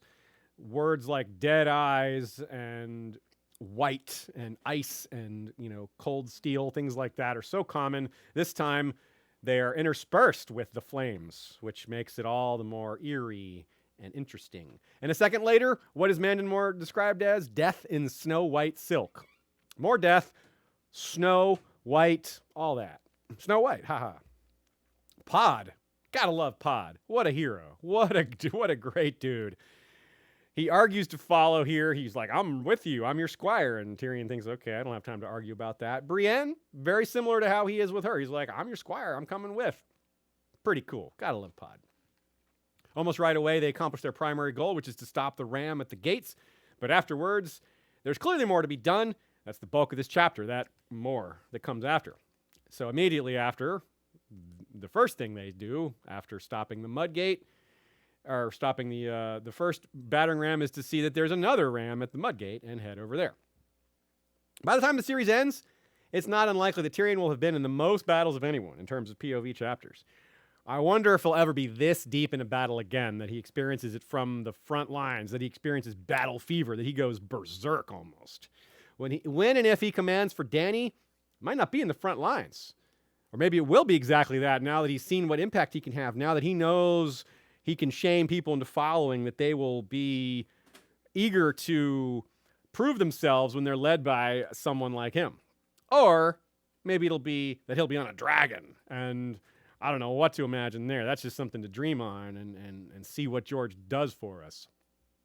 Interesting, too, that he mistakes Mandon for Balon briefly. The Kingsguard are kind of, they all look the same to him, which is perhaps another bit of a nod to them being White Walkerish, because they're just, they're lacking in personality. They're just shadows. They're just these formless, shapeless defenders, but they're not just defenders because they can attack you like Mandon does. The wildfire phase of the battle is not entirely over at this point, but it's mostly over. There's no more surprise from it. There's still wildfire here and there. It's destroyed a lot of ships, but it's mostly just a thing to avoid in the battlefield now. Everybody's kind of moving around it, just not ignoring it, but it's a barrier rather than something that's driving the action. There's lots of mud and blood and river water, of course. Stannis is still sending men across. At one point, there's a pot of wildfire explodes over Tyrion, but the net effect on the narrative is just to create light for a second. So it just gives us all a better view. It's not, driving his actions. The Bridge of Boats, too. If there was more wildfire, the Bridge of Boats would have gone up in flames earlier, which is just another little what-if moment. Again, the Kingsguard are called two white shadows, and Tyrion becomes bathed in blood shortly after. The symbolism is all over the place. Bathed in blood, being part of battle, baptism by fire, baptism by blood. Yeah, really, really brutal. A knight attempts to surrender to him, and his hand is inside his gauntlet. It's a little bit like the knight surrendering to him at the Green Fork with his leg pinned. Similar kind of... It's so awful that Tyrion can't fully process it. The scope of how terrible everything is, and it's again part of why he has the battle fever. It's probably why people go into the battle fever. The trauma of what's happening around them is so awful that they flip into some other mode where their brain has a different way to process it, because the regular human outlook of it would just maybe break you, like it does to Sandor. So this is all deeper symbolism here, too, of the sacrifices of young men and women and property, too, are all destroyed in the name of ushering in the new, whether it's a new king, a new queen, a new regime. But, of course, it doesn't actually happen, because the new is beaten. Stannis, the new king, with new gods, new to Westeros anyway, does not take over. Instead, the status quo of Lannister rule is maintained. As Tyrion is going through the chapter here, at one point as he's on the bridge, I believe he's on the Bridge of Boats when this happens, a naked man just splatters right in front of him, and it's so gross. Blood actually goes through the eye slit of his helm from this splattered naked man. It seems kind of random, like, what? Why is a naked man flying through the... Oh, yeah. It's explained in the previous chapter. Quote, Joff had the antler men trussed up naked in the square below, antlers nailed to their heads. When they'd been brought before the Iron Throne for justice, he had promised to send them to Stannis. A man was not as heavy as a boulder or a cask of burning pitch, and could be thrown a deal farther. Some of the gold cloaks had been wagering on whether the traitors would fly all the way across the Blackwater. and some of those gold cloaks became traitors themselves. Oops. Probably had their knees broken by Tywin. Anyway, during the point is that we draw that dot, we connect that dot, we know that's one of the antler men landing right by Tyrion. During the chaos, Tyrion starts to notice men fighting on the opposite shore, but he's been spun around, and he's not sure whether that's actually the opposite shore or not. He's like, wait, what's going on? And he's confused because, he's had a blow to the head, he's been thrown from his horse, he's smacked onto the deck, the boats are spinning around, he's in panic. We know that this is Lord Tywin and Renly's ghost, a.k.a. Garland, Tyrell, and Mace, and all them have arrived. We know that's what's going on, but Tyrion has no idea. The battle is not going to end for a while, but it's over. It's effectively over. Stannis has lost, but Tyrion doesn't know that yet. Cersei doesn't know that yet. Almost nobody in King's Landing knows that yet, except for maybe, the people outside of King's Landing on Stannis' side who are realizing that, this is bad. So while Sir Emery is getting out-admiraled on the water, Stannis is getting out-generaled on land, if we're being frank. He's a good commander, but he doesn't come off well in this battle. He knew the Tyrell army was out there somewhere. He tried to snag that infantry. He sent one of his knights to go get them. And he's like, oh, well, I guess Loras Tyrell got there first. Does he not give them any more thought after that? Maybe that's why he wanted to rush to King's Landing and take it so quickly before they could do anything about it. In that case, that's smart. But on the other hand, how was he taken so unawares by them with that much time having passed? He has to know they're out there. Same as Tywin. He maybe doesn't know Tywin's out there, but he has to at least be aware of the possibility. And of course, Tyrion is perhaps part of the reason why he never found that out, because it's Tyrion's clansmen that are assigned the kill Stannis' scouts duty. So maybe Stannis did do some due diligence, but Tyrion's countermeasures were just that effective. It's unclear, but I think it's definitely a strike against Stannis either way you look at it. His army was blind, and it really cost him. So, of course, Renly's ghost is not a general, but nor was it really Renly. But it was Littlefinger's idea, and it's a great play. Hate the player, but love that game. I gotta admit, Littlefinger's move, super clever. I don't fault Stannis for not seeing that one coming, right? He should have, like I said, he should have seen the Tyrell army. He should have been thinking about that. Same with Tywin, probably. But no one could have predicted this move. So, good job. Just take the loss on that one, Stannis. As well covered as the battle is from so many POVs, most of our knowledge on that front, meaning what happens with regards to Renly's ghost and with regards to the armies attacking Stannis from behind, that mostly is explained after the battle, but since we're rereading, we can kind of put it together in the order we want. In addition to Tyrion unwittingly noting it here, Osford Kettleblack tells Cersei in Sansa's next chapter, the next chapter, that it may be that Stannis' men are fighting each other. So they sort of have a clue, but they haven't figured out really what's happening. They just can tell that something is going wrong on the other side of the river, and it looks like it's good for us. Tyrion continues to kill. He's fighting. He's brave. He's got that battle fury. And he starts to fall in the water. He's able to catch himself. Has to pull his helmet off because the water's getting in there. And that gives Mandon more an opportunity, though it may also have saved his life. Not Mandon, obviously, Tyrion. Had Tyrion not taken his helm off, Mandon may have seized his opportunity to kill Tyrion by just, pushing him into the water, drowning him, which is what Pod does to Mandon. Drowns him. Again, more love for Pod here when we unpack what happened. I don't mean the obvious. Saving Tyrion the last possible second, great job. You can't do any better than that as a squire. I just mean the fact that he was even there. A few moments before, Tyrion is like, where'd Pod go? I don't know. He's missing. He doesn't have time to think about it, but Pod's nowhere nearby, nowhere in sight. So that means Pod catches up probably to Tyrion he fell behind, caught back up. And so even after Tyrion's already been on the bridge of boats for a minute or two, which is progressively getting more and more dangerous, Podrick climbs on the bridge of boats anyway and helps Tyrion out and then gets him off. So that's super cool. He's super brave. It's even braver than I realized because I didn't fully appreciate the timing that Podrick likely climbed onto the boats when they were even more dangerous than when Tyrion climbed on them. And when Podrick gets on, it's like Tyrion says, I got to get off now. So really last minute, really brave. And here's another parallel I never noticed until this reread either, and it relates to Podrick and Ilyn. Ned Stark, Hand of the King, he with the most chapters in the Game of Thrones, mostly in King's Landing, is killed by Ilyn Payne. Here in the Clash of Kings, Tyrion Lannister, Hand of the King, he with the most chapters in the Clash of Kings, entirely in King's Landing, is saved by Podrick Payne. Killed by a Payne, saved by a Payne. Those are our hands. Joe Buckley suggests that this might be the fastest-paced chapter in all of A Song of Ice and Fire. I don't know how you would measure such a thing, but I agree it is a worthy nominee for that title.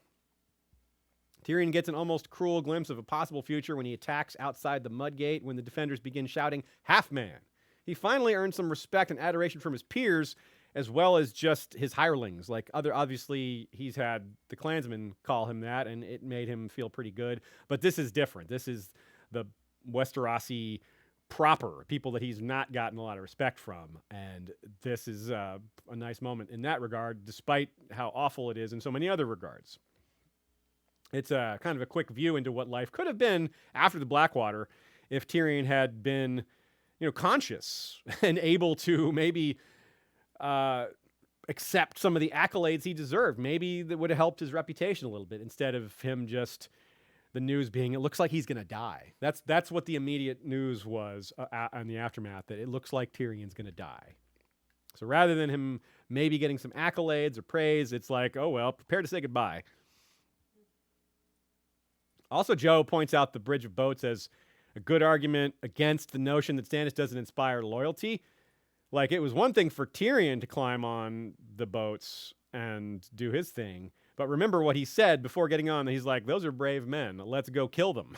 And, yeah, they're brave, but they're fighting for Stannis and doing really brave things. So, yeah, good point. Good point.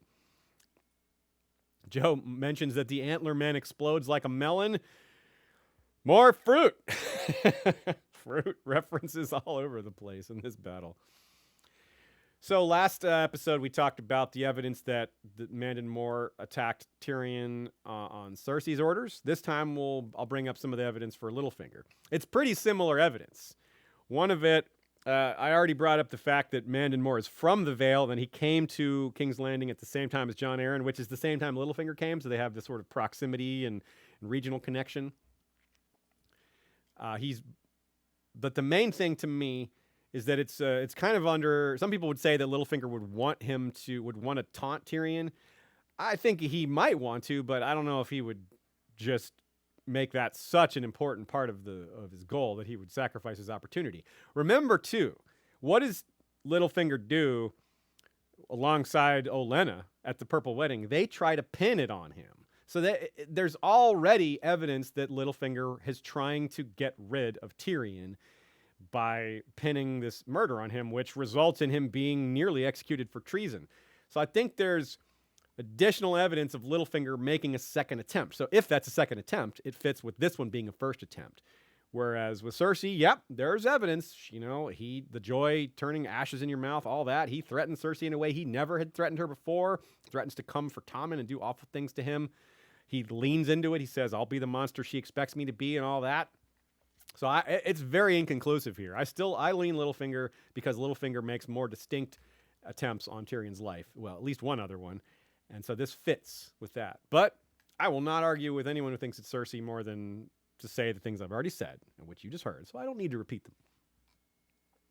Jaded Redhead says, in 1282, Edward I had a bridge of boats between the Isle of Anglesey and the north coast of Wales near modern-day Conwys. It is now the Menai Strait. Yeah, you know, I was actually didn't think of that.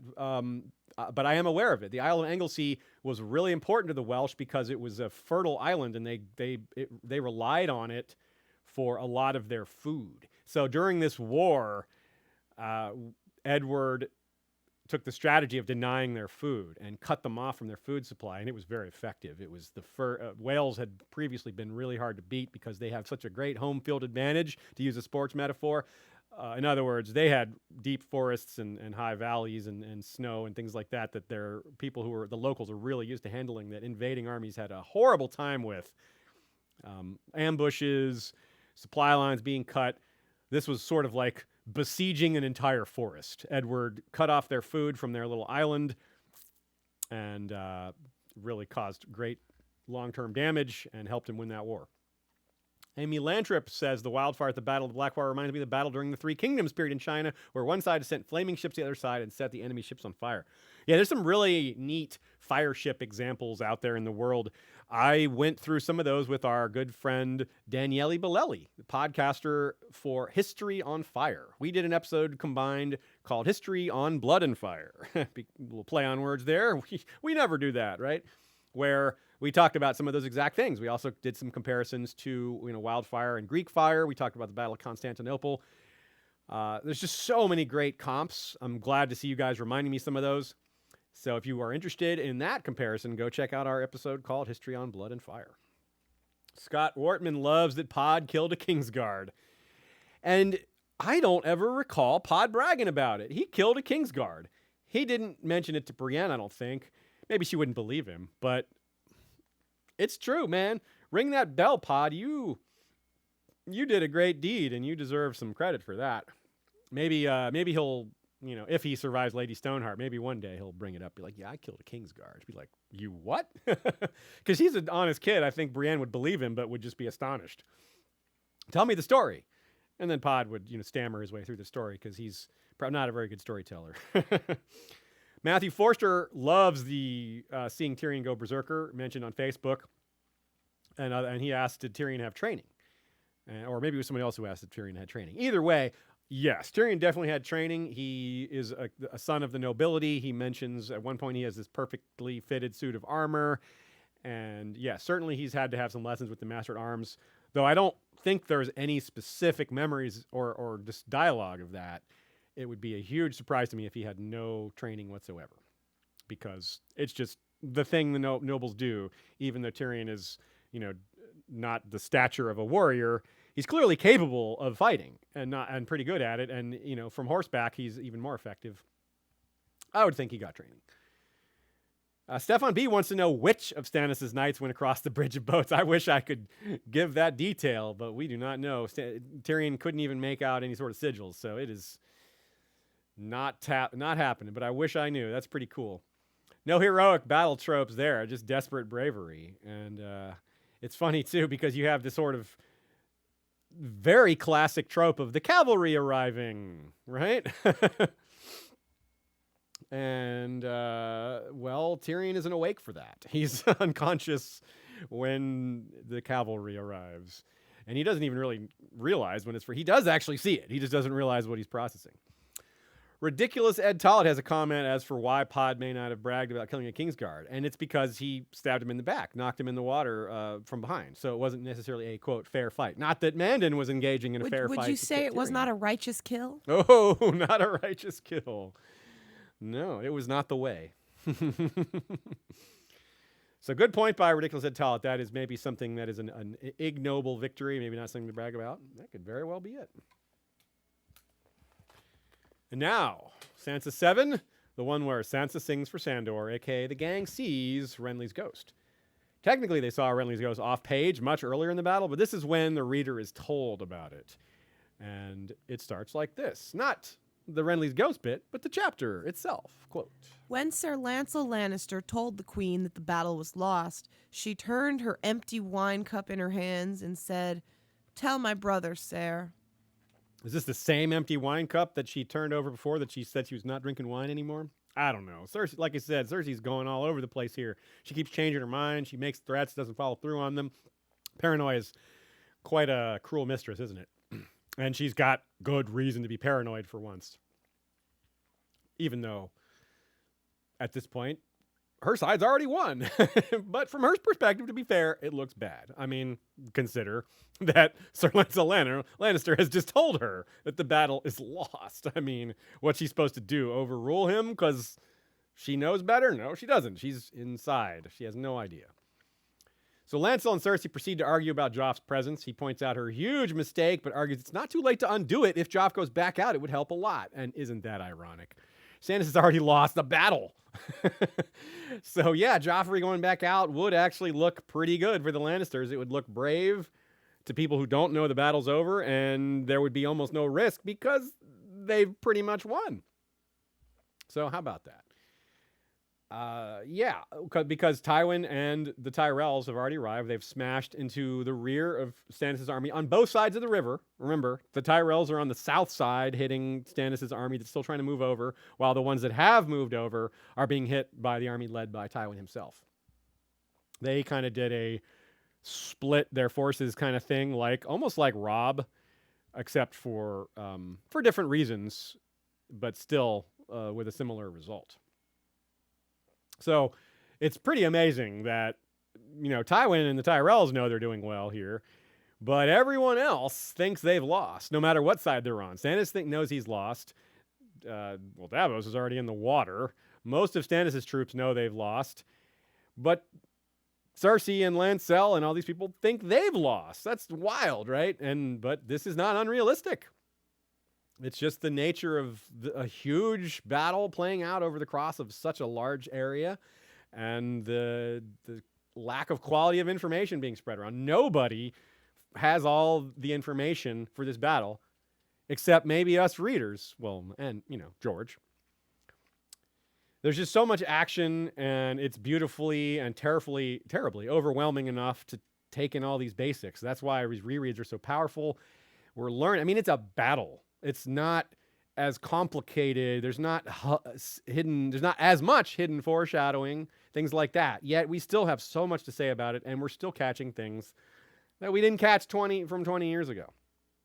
So here's another moment for Osfryd Kettleblack. He has a chance to argue along with Lancel about, come on, don't hide Joffrey. What's the point of hiding Joffrey? He's going to die anyway if Stannis takes the castle. You may as well, do that. Use some game theory. Take a calculated risk. Aim for a good result because Joffrey's going to die anyway, right? But he just stands there gawking. Osfryd does until Cersei yells at him to get moving, even as Lancel is arguing succinctly against the reasons why. Osfryd, he could have lent his voice, but dude doesn't have battle experience. He doesn't know what he's doing. He just looks like a warrior. All this reveals yet another reason for rereading. Not that we needed another, but as I describe all these other things we're looking for, we've made some nominal attempts to categorize, briefly described in the entry of every episode, different types of foreshadowing, different types of character discovery. The Battle of Blackwater is that rare kind of action that's actually so complex that so many things are going on at once, so many moving parts that even with these 3 POVs, we miss a ton of it. And of course, that's just the action. Like I said, characters, set up for later battles, all that stuff. So I saved a lot of this best gushing about the battle for this last battle chapter because, well, this is where the battle ends. But of course, it's not actually over. There's no battle without aftermath. And the bigger the battle, the bigger the aftermath, generally speaking. But no exceptions on that front here. Sansa's generous spirit again comes through. She cannot bring herself to hate Lancel despite who he is, a Lannister. She thinks, I should be hating him. I should be killing him. She kind of gets mad at herself for that. But it's her generosity of spirit, her grace. She's young, or he's young, he's brave, he's suffering, and she can't hate him for that. That's not something you hate. You can fight your enemies, but you don't have to hate them. It's something like, it's very much a Ned Stark type attitude, I think, who probably never hated very many of his enemies, but just did his duty. Here's another quote, somewhat like the one we grabbed from Tyrion about colors and vividness, that look at all the different colors here. I mean, it's just everywhere. It's so cool. The southern sky was a swirl with glowing, shifting colors, the reflections of the great fires that burned below. Baleful green tides moved against the bellies of the clouds, and pools of orange light spread out across the heavens. The reds and yellows of common flame warred against the emeralds and jades of wildfire, each color flaring and then fading, birthing armies of short-lived shadows to die again an instant later. Green dawns gave way to orange dusks in half a heartbeat. The air itself smelt burnt, the way a soup kettle sometimes smelled if it was left on the fire too long, and all the soup boiled away.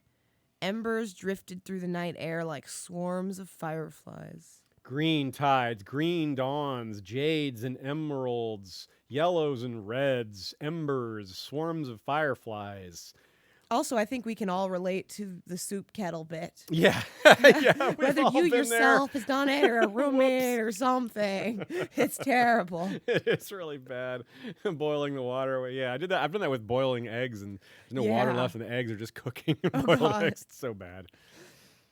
And shortly after this, this quote, this colorful quote, she thinks of Lady and wonders if they'll be united in death, because she's thinking that maybe she's about to die herself. But that's when a living, breathing canine shows up. Sandor, who is the kind of the real Jonquil here, but talks about how much being a knight sucks in this moment.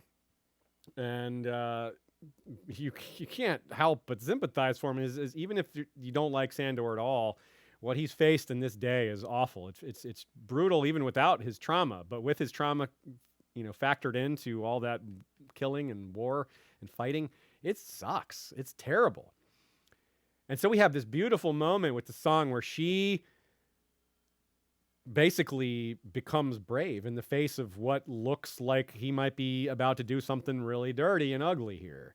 But she wins him over and he cries. It's the moment he broke from battle already, right? He already fled battle. But this is probably when he truly breaks. This is when he you can argue that he's no longer the same person. He no longer is just a killer. He can't just be that guy anymore where, yep, killers rule the world. It's that simple. You know, kill or be killed, get out of the way of the strong. That version of Sandor is being burned away by this fire here. And in this moment of intimacy with Sansa, where it's so deep and so moving for both of them, it's also the moment where Sansa remembers it wrong. This is when she thinks back on this, she thinks they kissed. And George has been explicit about that wasn't a mistake on his part. He wasn't, maybe he's just being kitschy and said, no, I did that on purpose. Well, regardless of whether George is telling the truth there, I believe him. Regardless, though, it's what we've got. It's it's canon now, and she has this false memory. And it just goes to show how powerful the moment was for both of them. And it's immediately interspersed with the fake Jonquil, Dantos. I'm saying Jonquil. Yeah. I meant Florian. I got it backwards. She's the Jonquil. Sandor's the fake Florian, and then the real Florian, and Dantos is the fake Florian. I said Jonquil. She's the Jonquil. Whoops. Anyway, erase that. Anyway. And so as he's describing, you know, how much knighthood is terrible, how look where it's gotten him and all this terrible stuff, Dantos, the fool, runs in yelling, oh, it's so wonderful to be a knight. Look, it's knighthood is great. Think of the banners. Oh, to be a knight again. Right after, as Sandor has said how awful it is, he comes in running and saying how great it is. But you believe him, Sandor, not Dantos. Believe the guy that was in the battle, not the guy who was like watching it from afar, you know, like a TV show. But he mentions too, there's the connection is even stronger because, well, look at how Dantos brings up even the ash, which is, related to Sandor and the fire bit. Let's look at the quote. They came up the Rose Road and along the riverbank, through all the fields Stannis had burned, the ashes puffing up around their boots and turning all their armor gray. But oh, the banners must have been bright, the golden rose and golden lion and all the others, the Marbrand tree and the rowan, Tarly's huntsman and Redwine's grapes and Lady Oakheart's leaf, all the Westermen, all the power of Highgarden and Casterly Rock. Lord Tywin himself had their right wing on the north side of the river, with Randall Tarly commanding the center and Mace Tyrell the left, but the vanguard won the fight. And the vanguard, of course, contained Renly's ghost, Garland Tyrell wearing Renly's armor. You wonder, it might have been a little lucky that Renly's armor was still available. We know Loras already buried him, but I guess he didn't bury him in his armor, which is maybe a little odd. But Loras also kept the gorget and maybe wanted to use it as proof against Brienne, which in fact later worked the opposite as proof against Brienne. But we're a little far afield here. So it's neat to process what Dantos has said here and think about how much of what he's talking about in terms of symbolic power. The golden banners, the gold is particularly mentioned here above all the other colors, and that makes sense. It's the lions and the golden rose, and the gold is what's winning here. And we've got, there's things like Marbrands and Rowans. Like, there's a lot of gold references. Yeah, that's true. It seems like a lot of these vassals of the West added gold to their colors because, they're all kind of fueled by it. Yeah, and I think they all, not all, but I think multiple would have areas to mine. Yeah, I don't think it's just Casterly Rock. The West is even more mountainous and hilly than even the Vale, probably. Or at least it's close, but they definitely have more gold.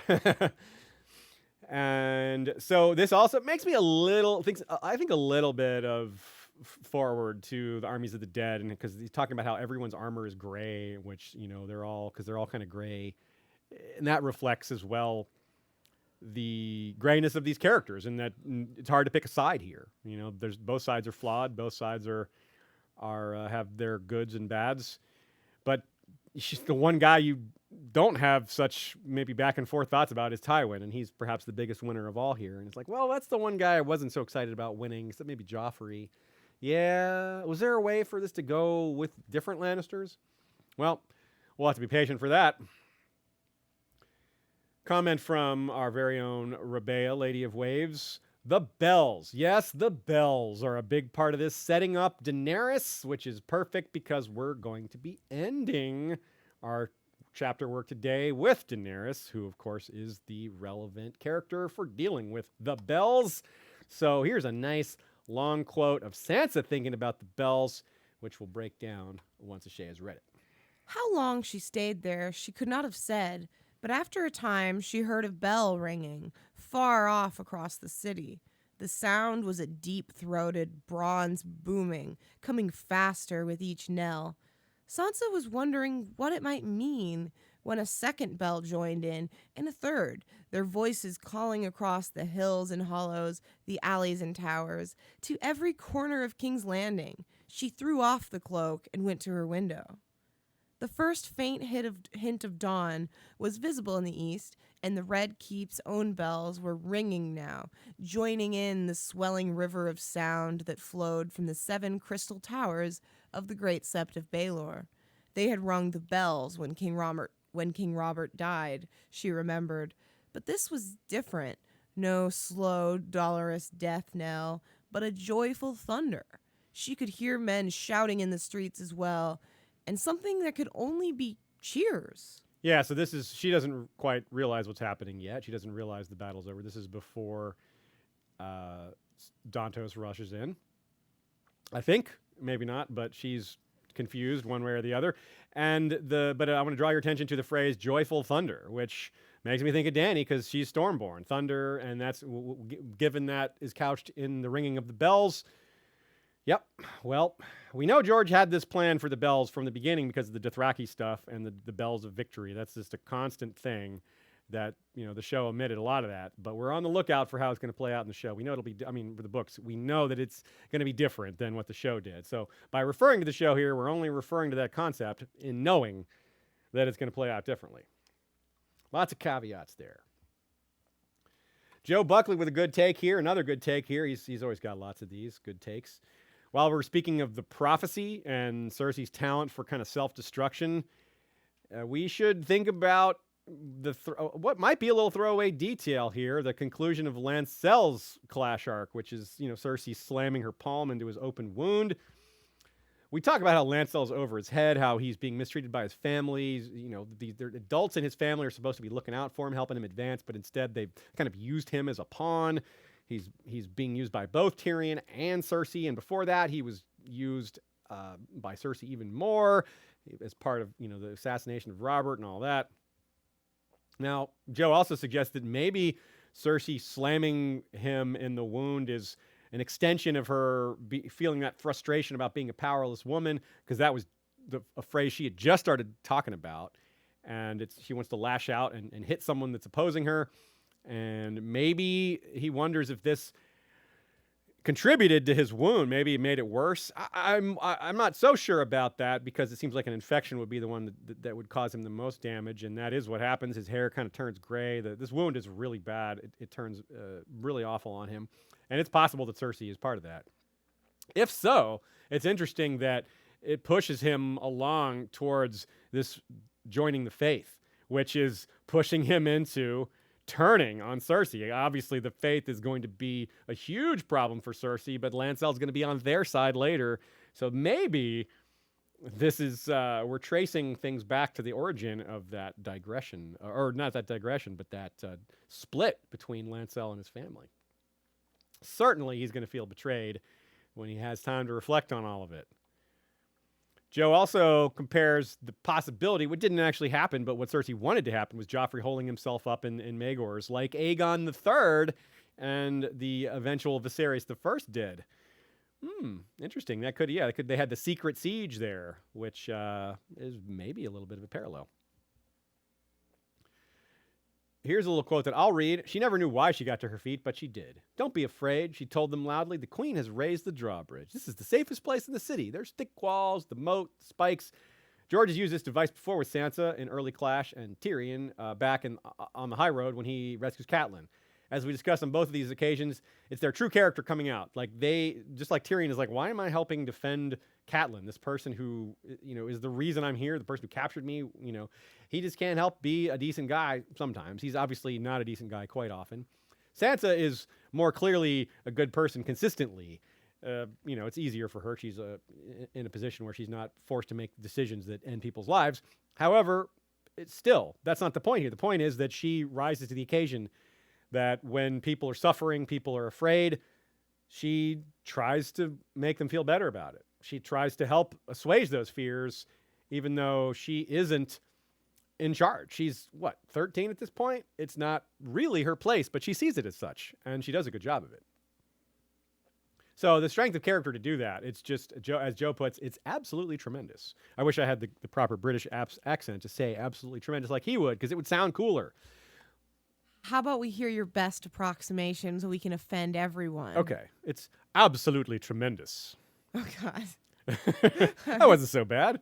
It wasn't good, but it wasn't bad, right? Okay, well, other people can comment. I don't know. Maybe if it was bad, I'll have to accept it. At least You guys it wasn't say so. offensive. I don't Okay, think. yeah, it wasn't offensive. It wasn't a caricature. So even as we showed before, she's thinking how she should be killing Lancel, helping, but she just can't do it, and that just shows that Cersei's crueler to her own family than even Sansa, and it hasn't rubbed off on her, even though Cersei is trying to encourage her to be cruel, being this role model of cruelty and pride. Sansa remembers how she was raised and sticks to her own guns and sticks to her own personality and is not moved off of that. That's very cool. Joe calls it a superb moment, which also would sound better with a British accent. When Sandor talks about losing everything, this is what I was talking about before. Joe has a similar take, stated differently, worth reading in a different way. The actual reality of warfare, like when it gets right down to it, Sandor hasn't ever faced this. He's been involved in battle, he's killed, but he's never had to face fire like this, and he's never taken wounds like this. He's never probably been in a situation where he thought he could lose.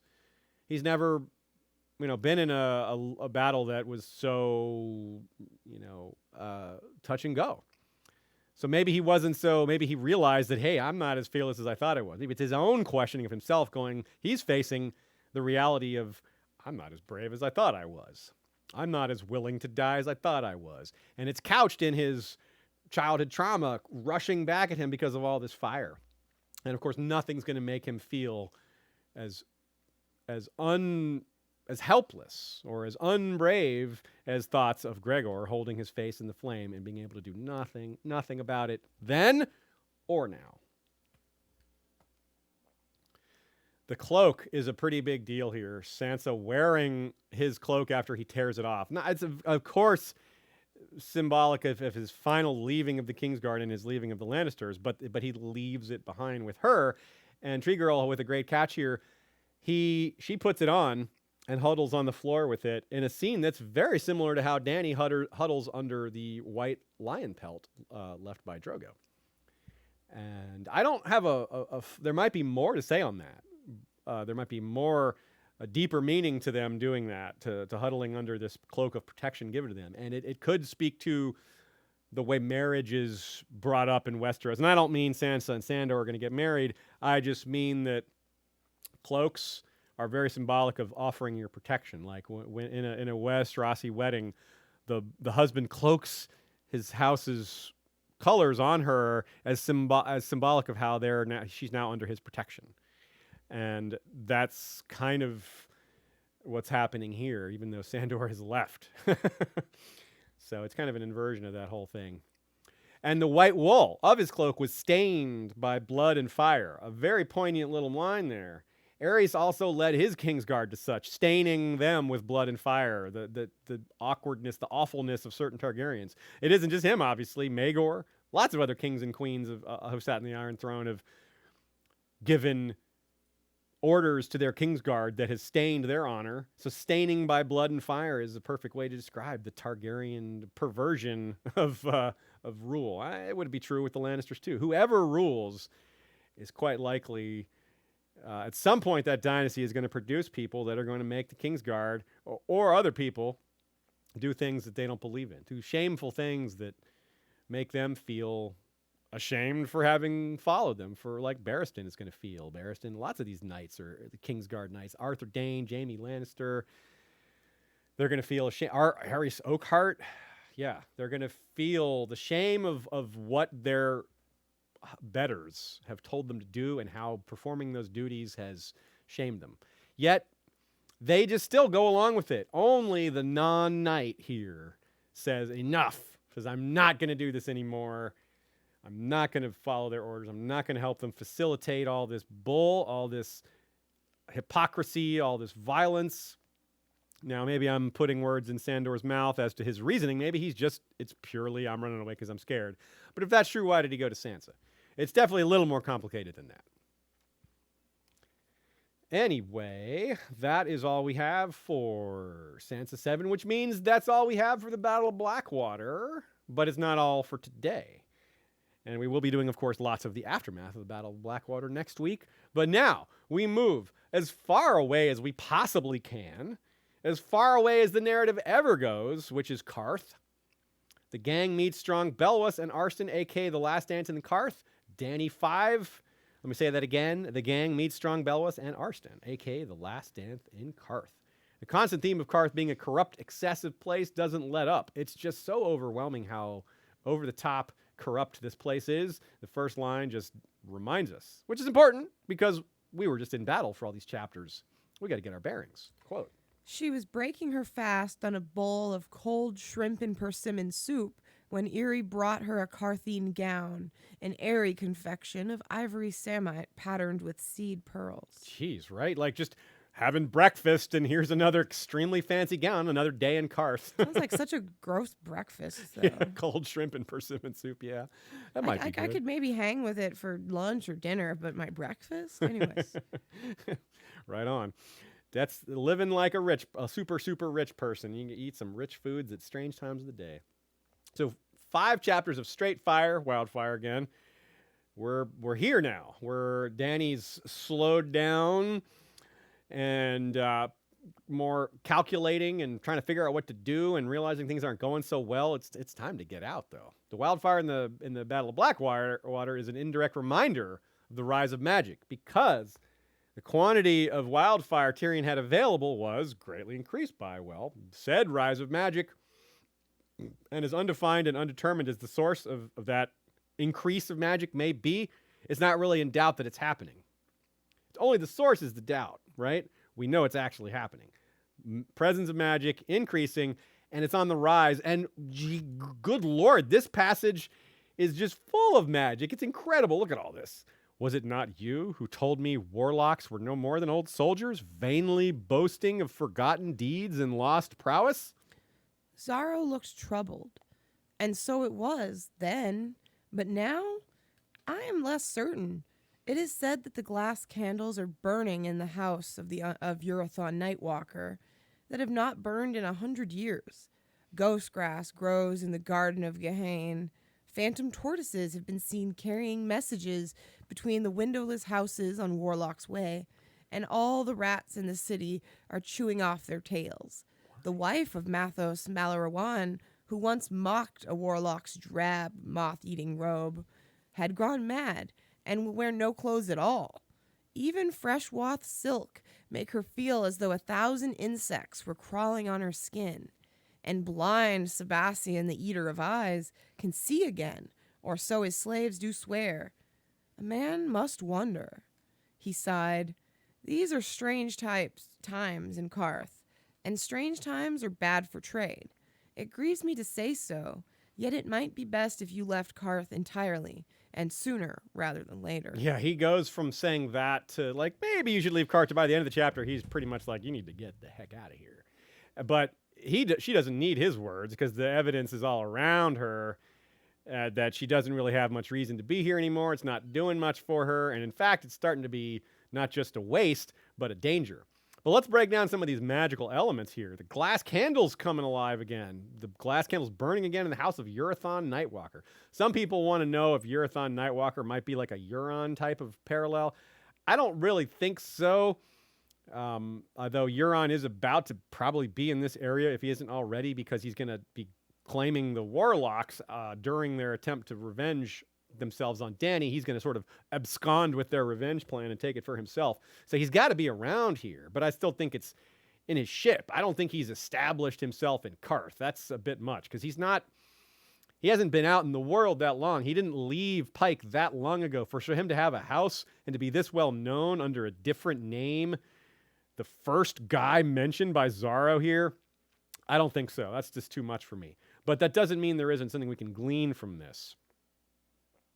which is, well, maybe a story for another time. Still, the fact that the glass candles haven't been on for 100 years is interesting, and that's relevant to us. We know they're going to also start burning at the Citadel. And what that's going to do for the story in the long run, we don't know. Maybe that's how Quaithe is speaking to Dany from afar. It's certainly indicated that glass candles might have that capacity. But we're just getting started with glass candles. This is, however, I believe... I didn't actually look this up. I think it's the first time they're mentioned. But I'll correct that if I'm wrong about it later. The rats in the city chewing off their tails. Geez, what is that all about? And the wife of Mathos Malarawan. So most of these descriptions of magic are proof of the warlock's power, right? The Mathos Malarawan's wife is having these issues about going mad, not wearing clothes because she insulted a warlock. And the tortoises carrying messages, that's on Warlock's way. It's unclear if this Urathon Nightwalker guy is related to the warlocks, but I think he might be, given so much of this other stuff is. Blind Sebastian, the Eater of Eyes, can see again? Who the heck is that guy? Why does he eat eyes? What is going on? But the point is, like Xaro says, these are strange times in Qarth. Yeah, there's strange times all over the world, though. What's happening in Qarth is just a microcosm of what's happening elsewhere. Birth of Dragons is, that's perhaps the biggest magical event that's happened around the world recently, but there's got to be lots of other ones. Ghostgrass is mentioned, too. Ghostgrass is certainly a supernatural thing, something that we're curious about, something that might be related to like the eastern version of the Long Night or the Shadowlands, certainly related to the Shadowlands, but yeah. The one part that keeps us grounded here is the end of the quote, the Xaro's take on trade, which reminds us of what kind of man he is. That's the kind of attitude that any guy who's focused on trade, any woman or person focused on trade is going to be like, yeah, strange times are bad for trade, and trade is what we care about most. So if you are encouraging the harm of trade, you are hurting the local economy. That is the biggest deal, one of the biggest things you could be impacting. We cannot allow that, so get the heck out of here. So not only is there pressure to leave from Xaro personally, and the revenge of the warlocks, which he's, at this point she's kind of laughing at that, but, there's some evidence that she shouldn't be laughing at it. But she's not getting anywhere here. No one's helping her. No one's giving her what she needs. And she's thinking about how her Dothraki are getting restless. If they start getting causing trouble around the city, that's going to make her welcome wear out even faster. And arguably, it's already worn out. She doesn't need to make any new enemies. And so she kind of has this summarizing thought here that kind of captures where she's at. Let's do that quote. It was a city that always promised more than it would give you, it seemed to her, and her welcome here had turned sour since the House of the Undying had collapsed in a great gout of smoke and flame. Overnight, the Qartheen had come to remember that dragons were dangerous. Oh. No longer did they vie with each other to give her gifts. Instead, the Tourmaline Brotherhood had called openly for her expulsion, and the Ancient Guild of Spicers for her death. It was all Xaro could do to keep the 13 from joining them. Xaro does his thing, finding leverage and bargaining power wherever he can. As a merchant prince, he's, that's his wont to do such a thing. It's similar to the situation with Illyrio and Viserys, though, right? Her brother went on and on about the usurper's hired knives, which did not exist. And Illyrio probably knew that, but let Viserys believe it because it, helped his position. Here, Xaro is probably exaggerating his role in protecting her as well as how bad the threats are. But they are bad. He's not wrong that people do want her to leave and that some of them want her to leave badly enough to make attempts on her life. He just wants credit for helping her with that. He just wants to... He's still trying to get a dragon out of her. He tries the marriage trick. He tries trade. He tries, guilting her into it, but it just doesn't work. I love how she bargains him into saying one of my top picks for most ridiculous and weak response in all of A Song of Ice and Fire. I'll read this quote myself. 1/3 of all the ships in the world? Pa! Pa, I say, pa. She made him say pa 3 times. 3 paws! That's like 3 horn blasts, right? No. But it's a setup for the fake-out swap in Slaver's Bay. They're discussing what dragons are worth and what's a fair trade would be. We see the insanely high, but not necessarily unfair price of 1/3 of the ships in the world, because 1 dragon for... that's a dragon, right? And so later, it's 1 dragon offered for thousands of the best infantry in the world. But nope, that won't do either. That's not a fair trade either. Dragons worth even more than that. and an offer so insulting it gets the slavers who make that offer killed, although that's probably what would have happened anyway. I'm just kidding. It's got nothing to do with insults. Dany is very good at taking insults and not being bothered, especially in that scene and many others. She just loves to let these men think they're insulting her, and then she insults them, and they lose their mind because they actually are weak enough to have their ego injured, where Dany's like, these are just words, man. Dany has a whole lifetime of experience with that. Yeah, her brother called her all sorts of names. Yeah, She's like, that's not going to hurt me. Yeah, mean, snarky, all of those things. So she's just used to it. Yeah, she's been through so much. Like, words aren't going to do that much to someone who's been through the Red Waste and Drogo and her losing her kid and the fire and Mary Mazdur. Like, you think words are going to hurt her? Please.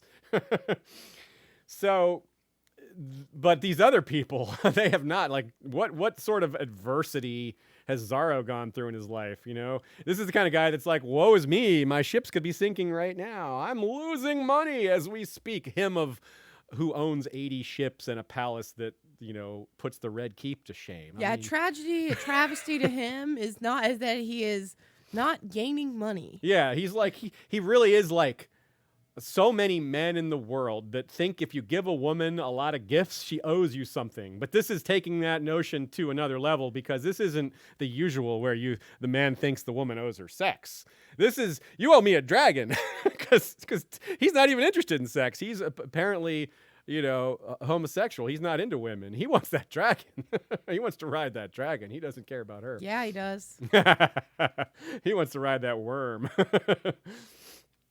So that is an overtone here that, you know, giving enough gifts makes you think that you deserve something. But he's like, nah. Have you given me 1,000, 1/3 of the world's ships worth of gifts? Because that might get a dragon out of me. So you can't move her off of that. And she's right. She is right. Dragons are they are priceless, and do not give your child away. On top of that, which Barristan is going to be fooled by that later. And speaking of Barristan, we're about to get to him. Not quite. She connects the concept of Mummer's dragon here. She's talking to Jorah about what she saw at the House of the Undying. And some of this isn't terribly useful to us because it's the early phase of these theories and these references, and we're so far past it now. But that said, it's still got some very important parts to it, especially the confirmation that her brother played a harp with silver strings. That's a detail Jorah can't ignore because it's accurate, and he knows that she doesn't have any access to that knowledge. Where did she hear about this harp with silver strings that Rhaegar definitely played? Well, that says something to Jorah, like, wow, this vision might have had some real prophecy to it if it's revealing, because that's a specific clue that's very accurate. Now, she connects the concept of Mummer's dragon to a cloth dragon on poles, which is an ongoing debate that most of the fandom seems to indicate is young Griff, and it seems to indicate that he is not truly the son of Rhaegar. Cloth dragon, Mummer's dragon, Varys' dragon. Yeah, probably a fake. And she also thinks of that moment in her dream with the Song of Ice and Fire, which she relates to Mummer's dragon and Cloth dragon. Quote, "There was a woman in a bed with a babe at her breast. My brother said the babe was the prince that was promised and told her to name him Aegon." Prince Aegon was Rhaegar's heir by Elia of Dorne, Ser Jorah said. But if he was this prince that was promised, the promise was broken along with his skull when the Lannisters dashed his head against a wall. So, remember back in the Game of Thrones 1, I pointed out to what I contend is convincing evidence that the Aegon plot has been on George R. R. Martin's mind since Book 1. Well, here's some more of that setup. The two elements are back to back here. The notion that Aegon is dead and that there will be a fake dragon. They're just right there, back to back. Jorah and Dany don't know exactly what they're discussing, but we readers do. It stands out massively at this point, something that would be really hard to catch on a first-time read, especially if you read it before Dance with Dragons was even out, because that's when you get Varys' big confession and you meet Fagon. So it's all... or young Griff, if you prefer. Nothing like an assassination attempt to help you make your mind up. The sorrowful man that comes for her with a manticore has an easy time of it because Dany and her protectors are so used to people giving her fancy gifts. And Barristan, he doesn't have all that rep for nothing. His work with that staff is unparalleled. It's what outs him as Barristan later, his skill. Jorah hears that he beats Miro, the feared sellsword captain of the Second Sons, much later. And we see that personally ourselves from Dany's point of view. So we know that it was epic. We know that it's like, wow, Arstan is... What is up with that guy? So, well, we've seen closer fights than that one. Barristan owns Miro pretty severely. And, well, some people think this is, maybe not the strongest chapter, but I think it's pretty powerful. Barristan is getting a completely new look for me on this reread. That's part of why this chapter is important. I'm definitely a believer that Barristan is going to fall for this very lie, the cloth dragon on poles. That's introduced in the same chapter he's introduced to Dany. All the plot elements are combined here, meaning that he's going to flip to Aegon. He's going to switch sides.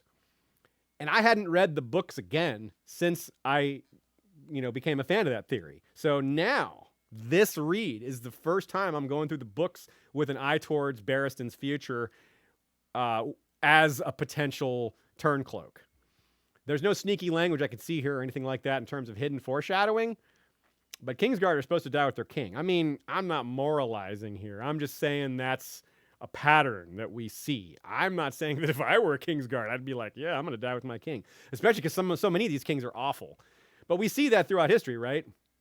So many of these Kingsguard just believe that that's their proper place, to die alongside their king, or if their king dies, to go join the wall or something like that.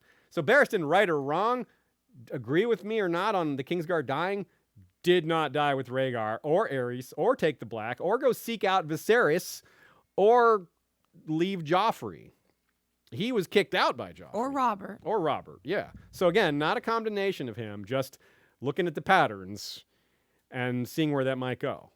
The biggest pattern for me here is he has so much in common with Criston Cole, details that cannot be coincidence.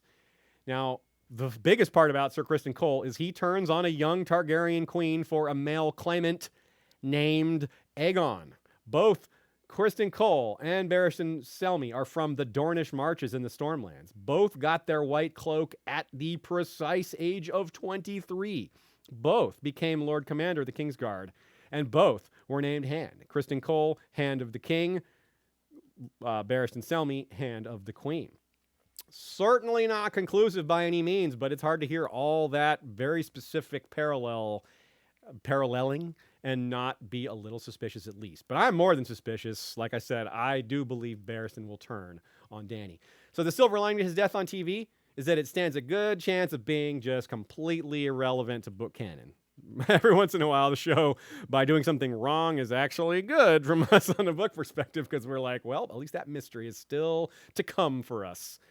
And mystery abounds Barristan in general, because even if he doesn't switch to Aegon, he's going to have conflict about it unless, he does die like he does on TV before he can face any of that conflict.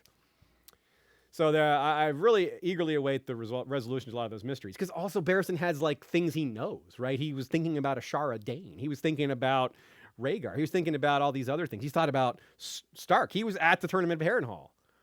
On the other hand, the guy he's with, Strong Belwas, the opposite. There's very little mystery to this guy. He's a comic relief killer. And I don't mean a killer of comic relief. I mean a killer who provides comic relief, of course. Only in a story with so much killing can a character like this actually be funny. And there is no cynicism in that comment. I love me some Strong Belwas. But as it often is with comic relief characters, even badass ones, there's not much mystery to them. Is Dolorous Ed a mysterious character? Not really. Just think about a lot of the other funny characters out there, and a lot of them are not that mysterious. Some of them are. Stannis, maybe. Tyrion, Jaime, maybe. You're inside their heads, though. Well, not Stannis. So, I don't know. In contrast to his squire, of course, Arstan, this is a good thing that Belwas is simple. Simplicity is part of what makes him an excellent addition to Team Dany. For example, recall Belwas's shining moment stolen on TV by Dario, or when he defeats the so-called hero of Meereen, Osnak Zopal, pretty easily, but in a way that gives everyone a show.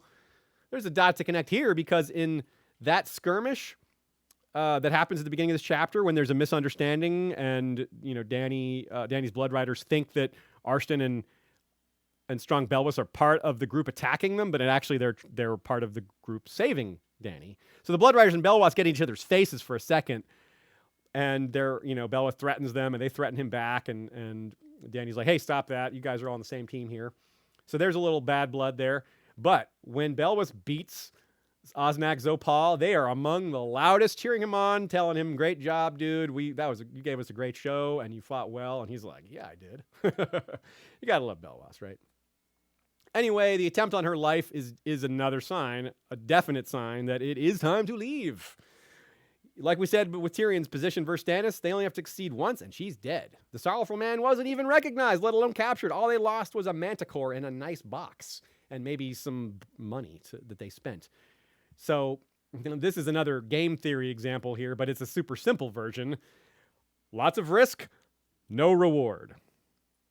It's a pretty easy plan from there. How many times will someone try to assassinate Dany, though, in this whole series?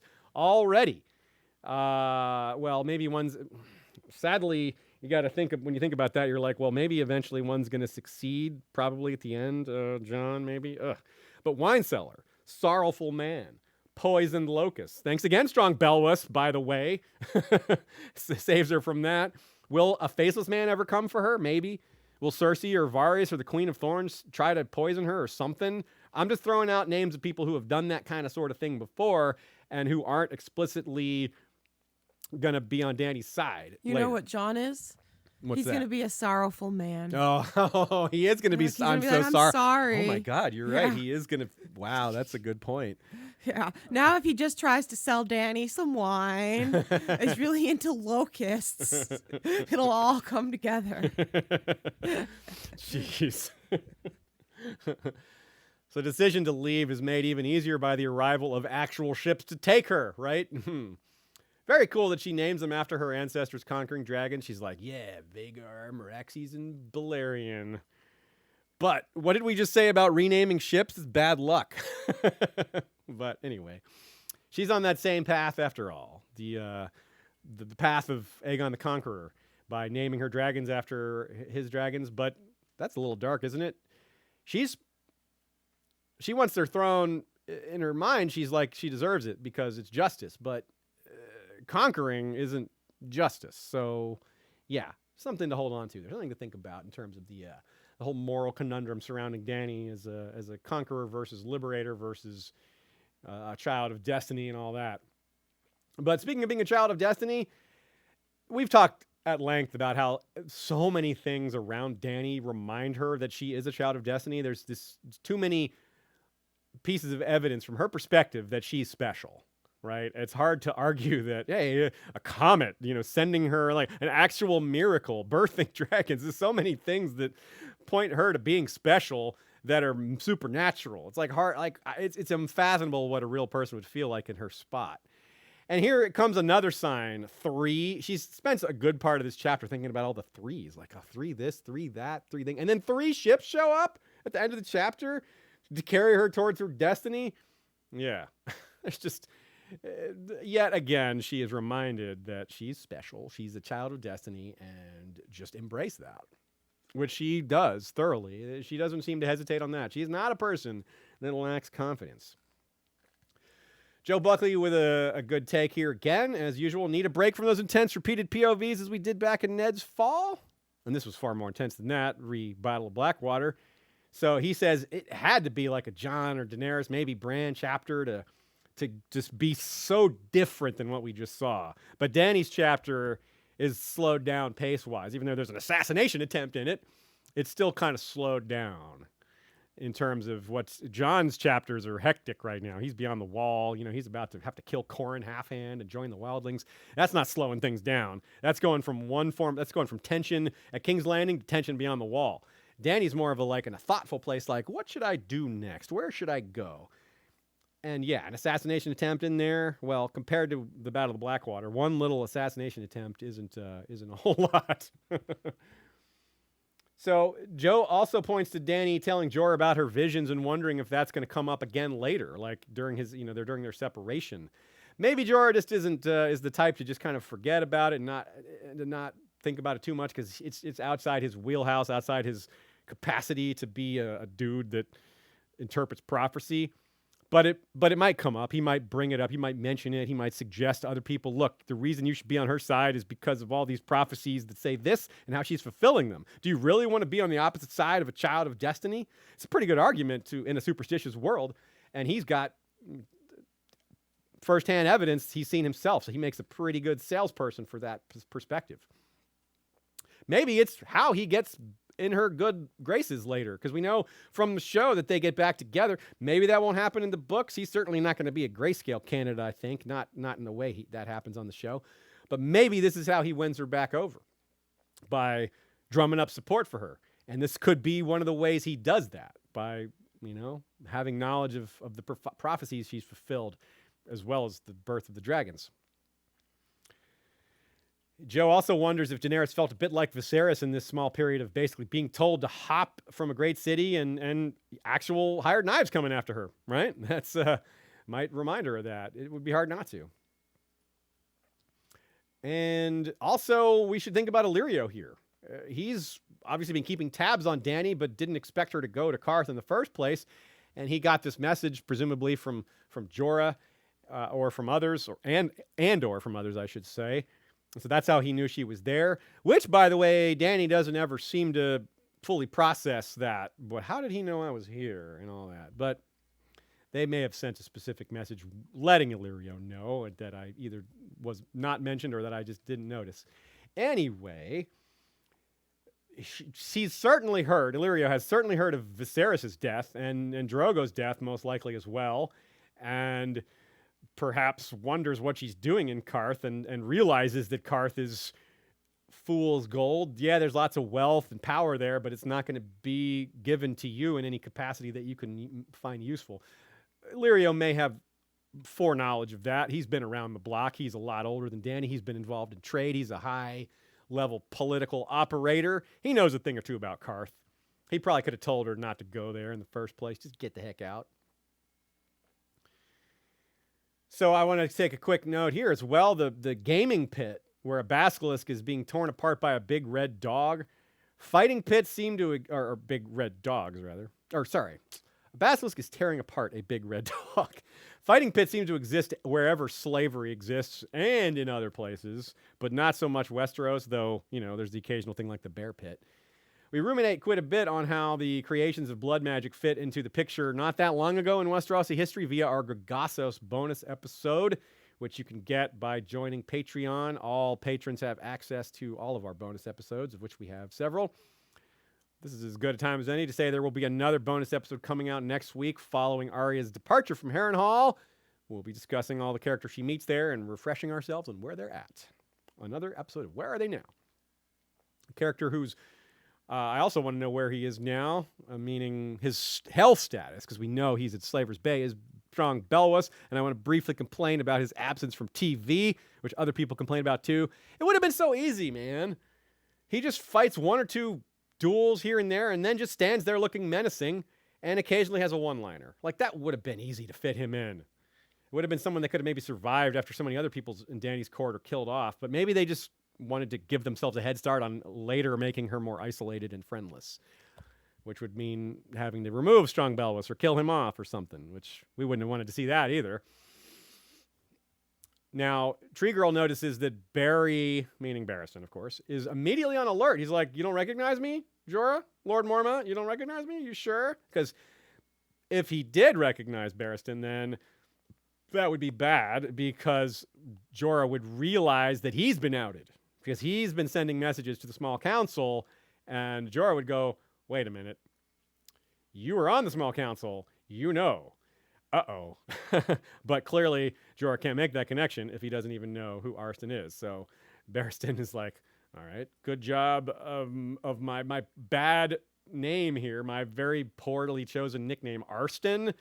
Barristan, not only is Arstan the letters in there, but if I remember correctly, it's either his father or his grandfather was named Arstan. So this is kind of like the equivalent of making your password or Disney or George or one of those really common passwords. Yeah, I mean, can you really expect Barristan to be that sneaky? The or Knights of the conniving? Kingsguard aren't known for their subterfuge and No. their cunning, So yeah, so it is what it is. Barristan's being Barristan. You love him for what he is or not, but he is consistent, I suppose. Consistently inconsistent in some ways, consistently consistent in others.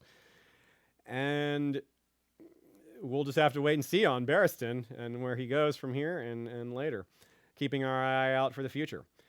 Other people wondering about the mention of the name Visenya, because she brings it up here as one of the three heads, and how this is part of the theory for why Rhaegar might have been thinking that there should be a Viserys or a Visenya, or maybe that Jon is a Viserys.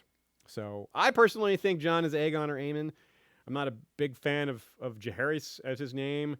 I see this argument for Viserys, but I kind of doubt it. I think it would fit, but I just think it's going to be Aegon or Aemon. It's Visenya. Visenyo? It's Visenya. We're just going to keep whispering that in the background of all of our episodes. Jon Visenya. We know what Snow. team Shay is on. Always. All right, folks, let's head to our outro.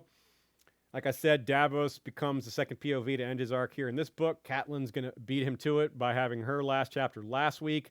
Dany, of course, had her last one as well today. 9 POVs in the book total, not counting Crescent. And next week we'll be wrapping up the other 6. Let's go through them real quick with their names that we've given them. It's going to start with Arya 10, the one where Roose hunts wolves, a.k.a. the gang escapes Harrenhal. Sansa 8, the gang divides the spoils of war, a.k.a. the one with Sansa's new hairnet. Theon 6, the one where Ramsay captures Theon, a.k.a. the gang sacks Winterfell. Tyrion 15, Tyrion Lannister, the face of Plasterly Rock, a.k.a. the one where Milk of the Poppy leads to Tysha dreams. Yikes. Jon 8, the gang kills the Half-Hand, a.k.a. the one where Jon joins the Free Folk. And Bran 7, the gang splits up and heads north, a.k.a. the one where Hodor opens the door. Opens the door, you say. Is that set up for something else in Hodor's arc later? I couldn't think of what. And, of course, that is the last chapter in A Clash of Kings. So we will be finishing Clash of Kings next week, and then we will be taking, as we did with Game of Thrones, we'll have a one episode summarizing wrap-up of A Clash of Kings, and we will have guests for that. I believe we're going to have Joe Buckley and Lady Gwyn like we were supposed to have for Game of Thrones. Joe Buckley wasn't able to make it. Hopefully he can make it this time. I will be double-checking with them to make sure that time still works for them and announcing it. But either way, I have appreciated all of y'all coming today. I have a lot of thanks to give. Shay and I are very grateful to y'all for coming and for all your thoughtful comments and for liking the show, for telling your friends about it. You would be surprised, or maybe not, but it is surprising how much likes and comments and sharing drives our success. And of course, you maybe aren't as surprised at how Patreon drives our success. That's a little more concrete and tangible, but thanks to all our patrons as well. Thanks to Michael Klarfeld. Thanks to Joey Townsend. Thanks to Jesse Coal. Thanks to Kevin McLeod for contributions of both the music and visual side of things, maps, theme songs, all that. Thanks again to Radio Westeros for me being at their house last week. I broadcast from their spot. We got a lot of work done on our Dance of the Dragons episodes. Part 2 will include all the pre-war stuff that begins with Daemon taking Harrenhal and the death of Lucerys and Arax and Jace going north and the whole Pact of Ice and Fire and all that. That'll be very cool. Also, thanks to our mods on the History of Westeros Facebook group. Y'all do a fantastic job. And, of course, today I was showing off the Davos that Tommy gave me. That was fun. Davos was expressing his surprise at certain moments in today's episode. Thanks again to people who contribute on Flick or on Facebook or on Slack, which we've just launched for patrons. You can email us about that if you haven't joined and want to, or find the post itself on Patreon. And that is it, everybody. Thanks again. We'll see you next week at the usual time to wrap up Clash with the final chapters. And then, as I said, the week after to do a full look at the book as a whole. Until then, Valar Rereadis.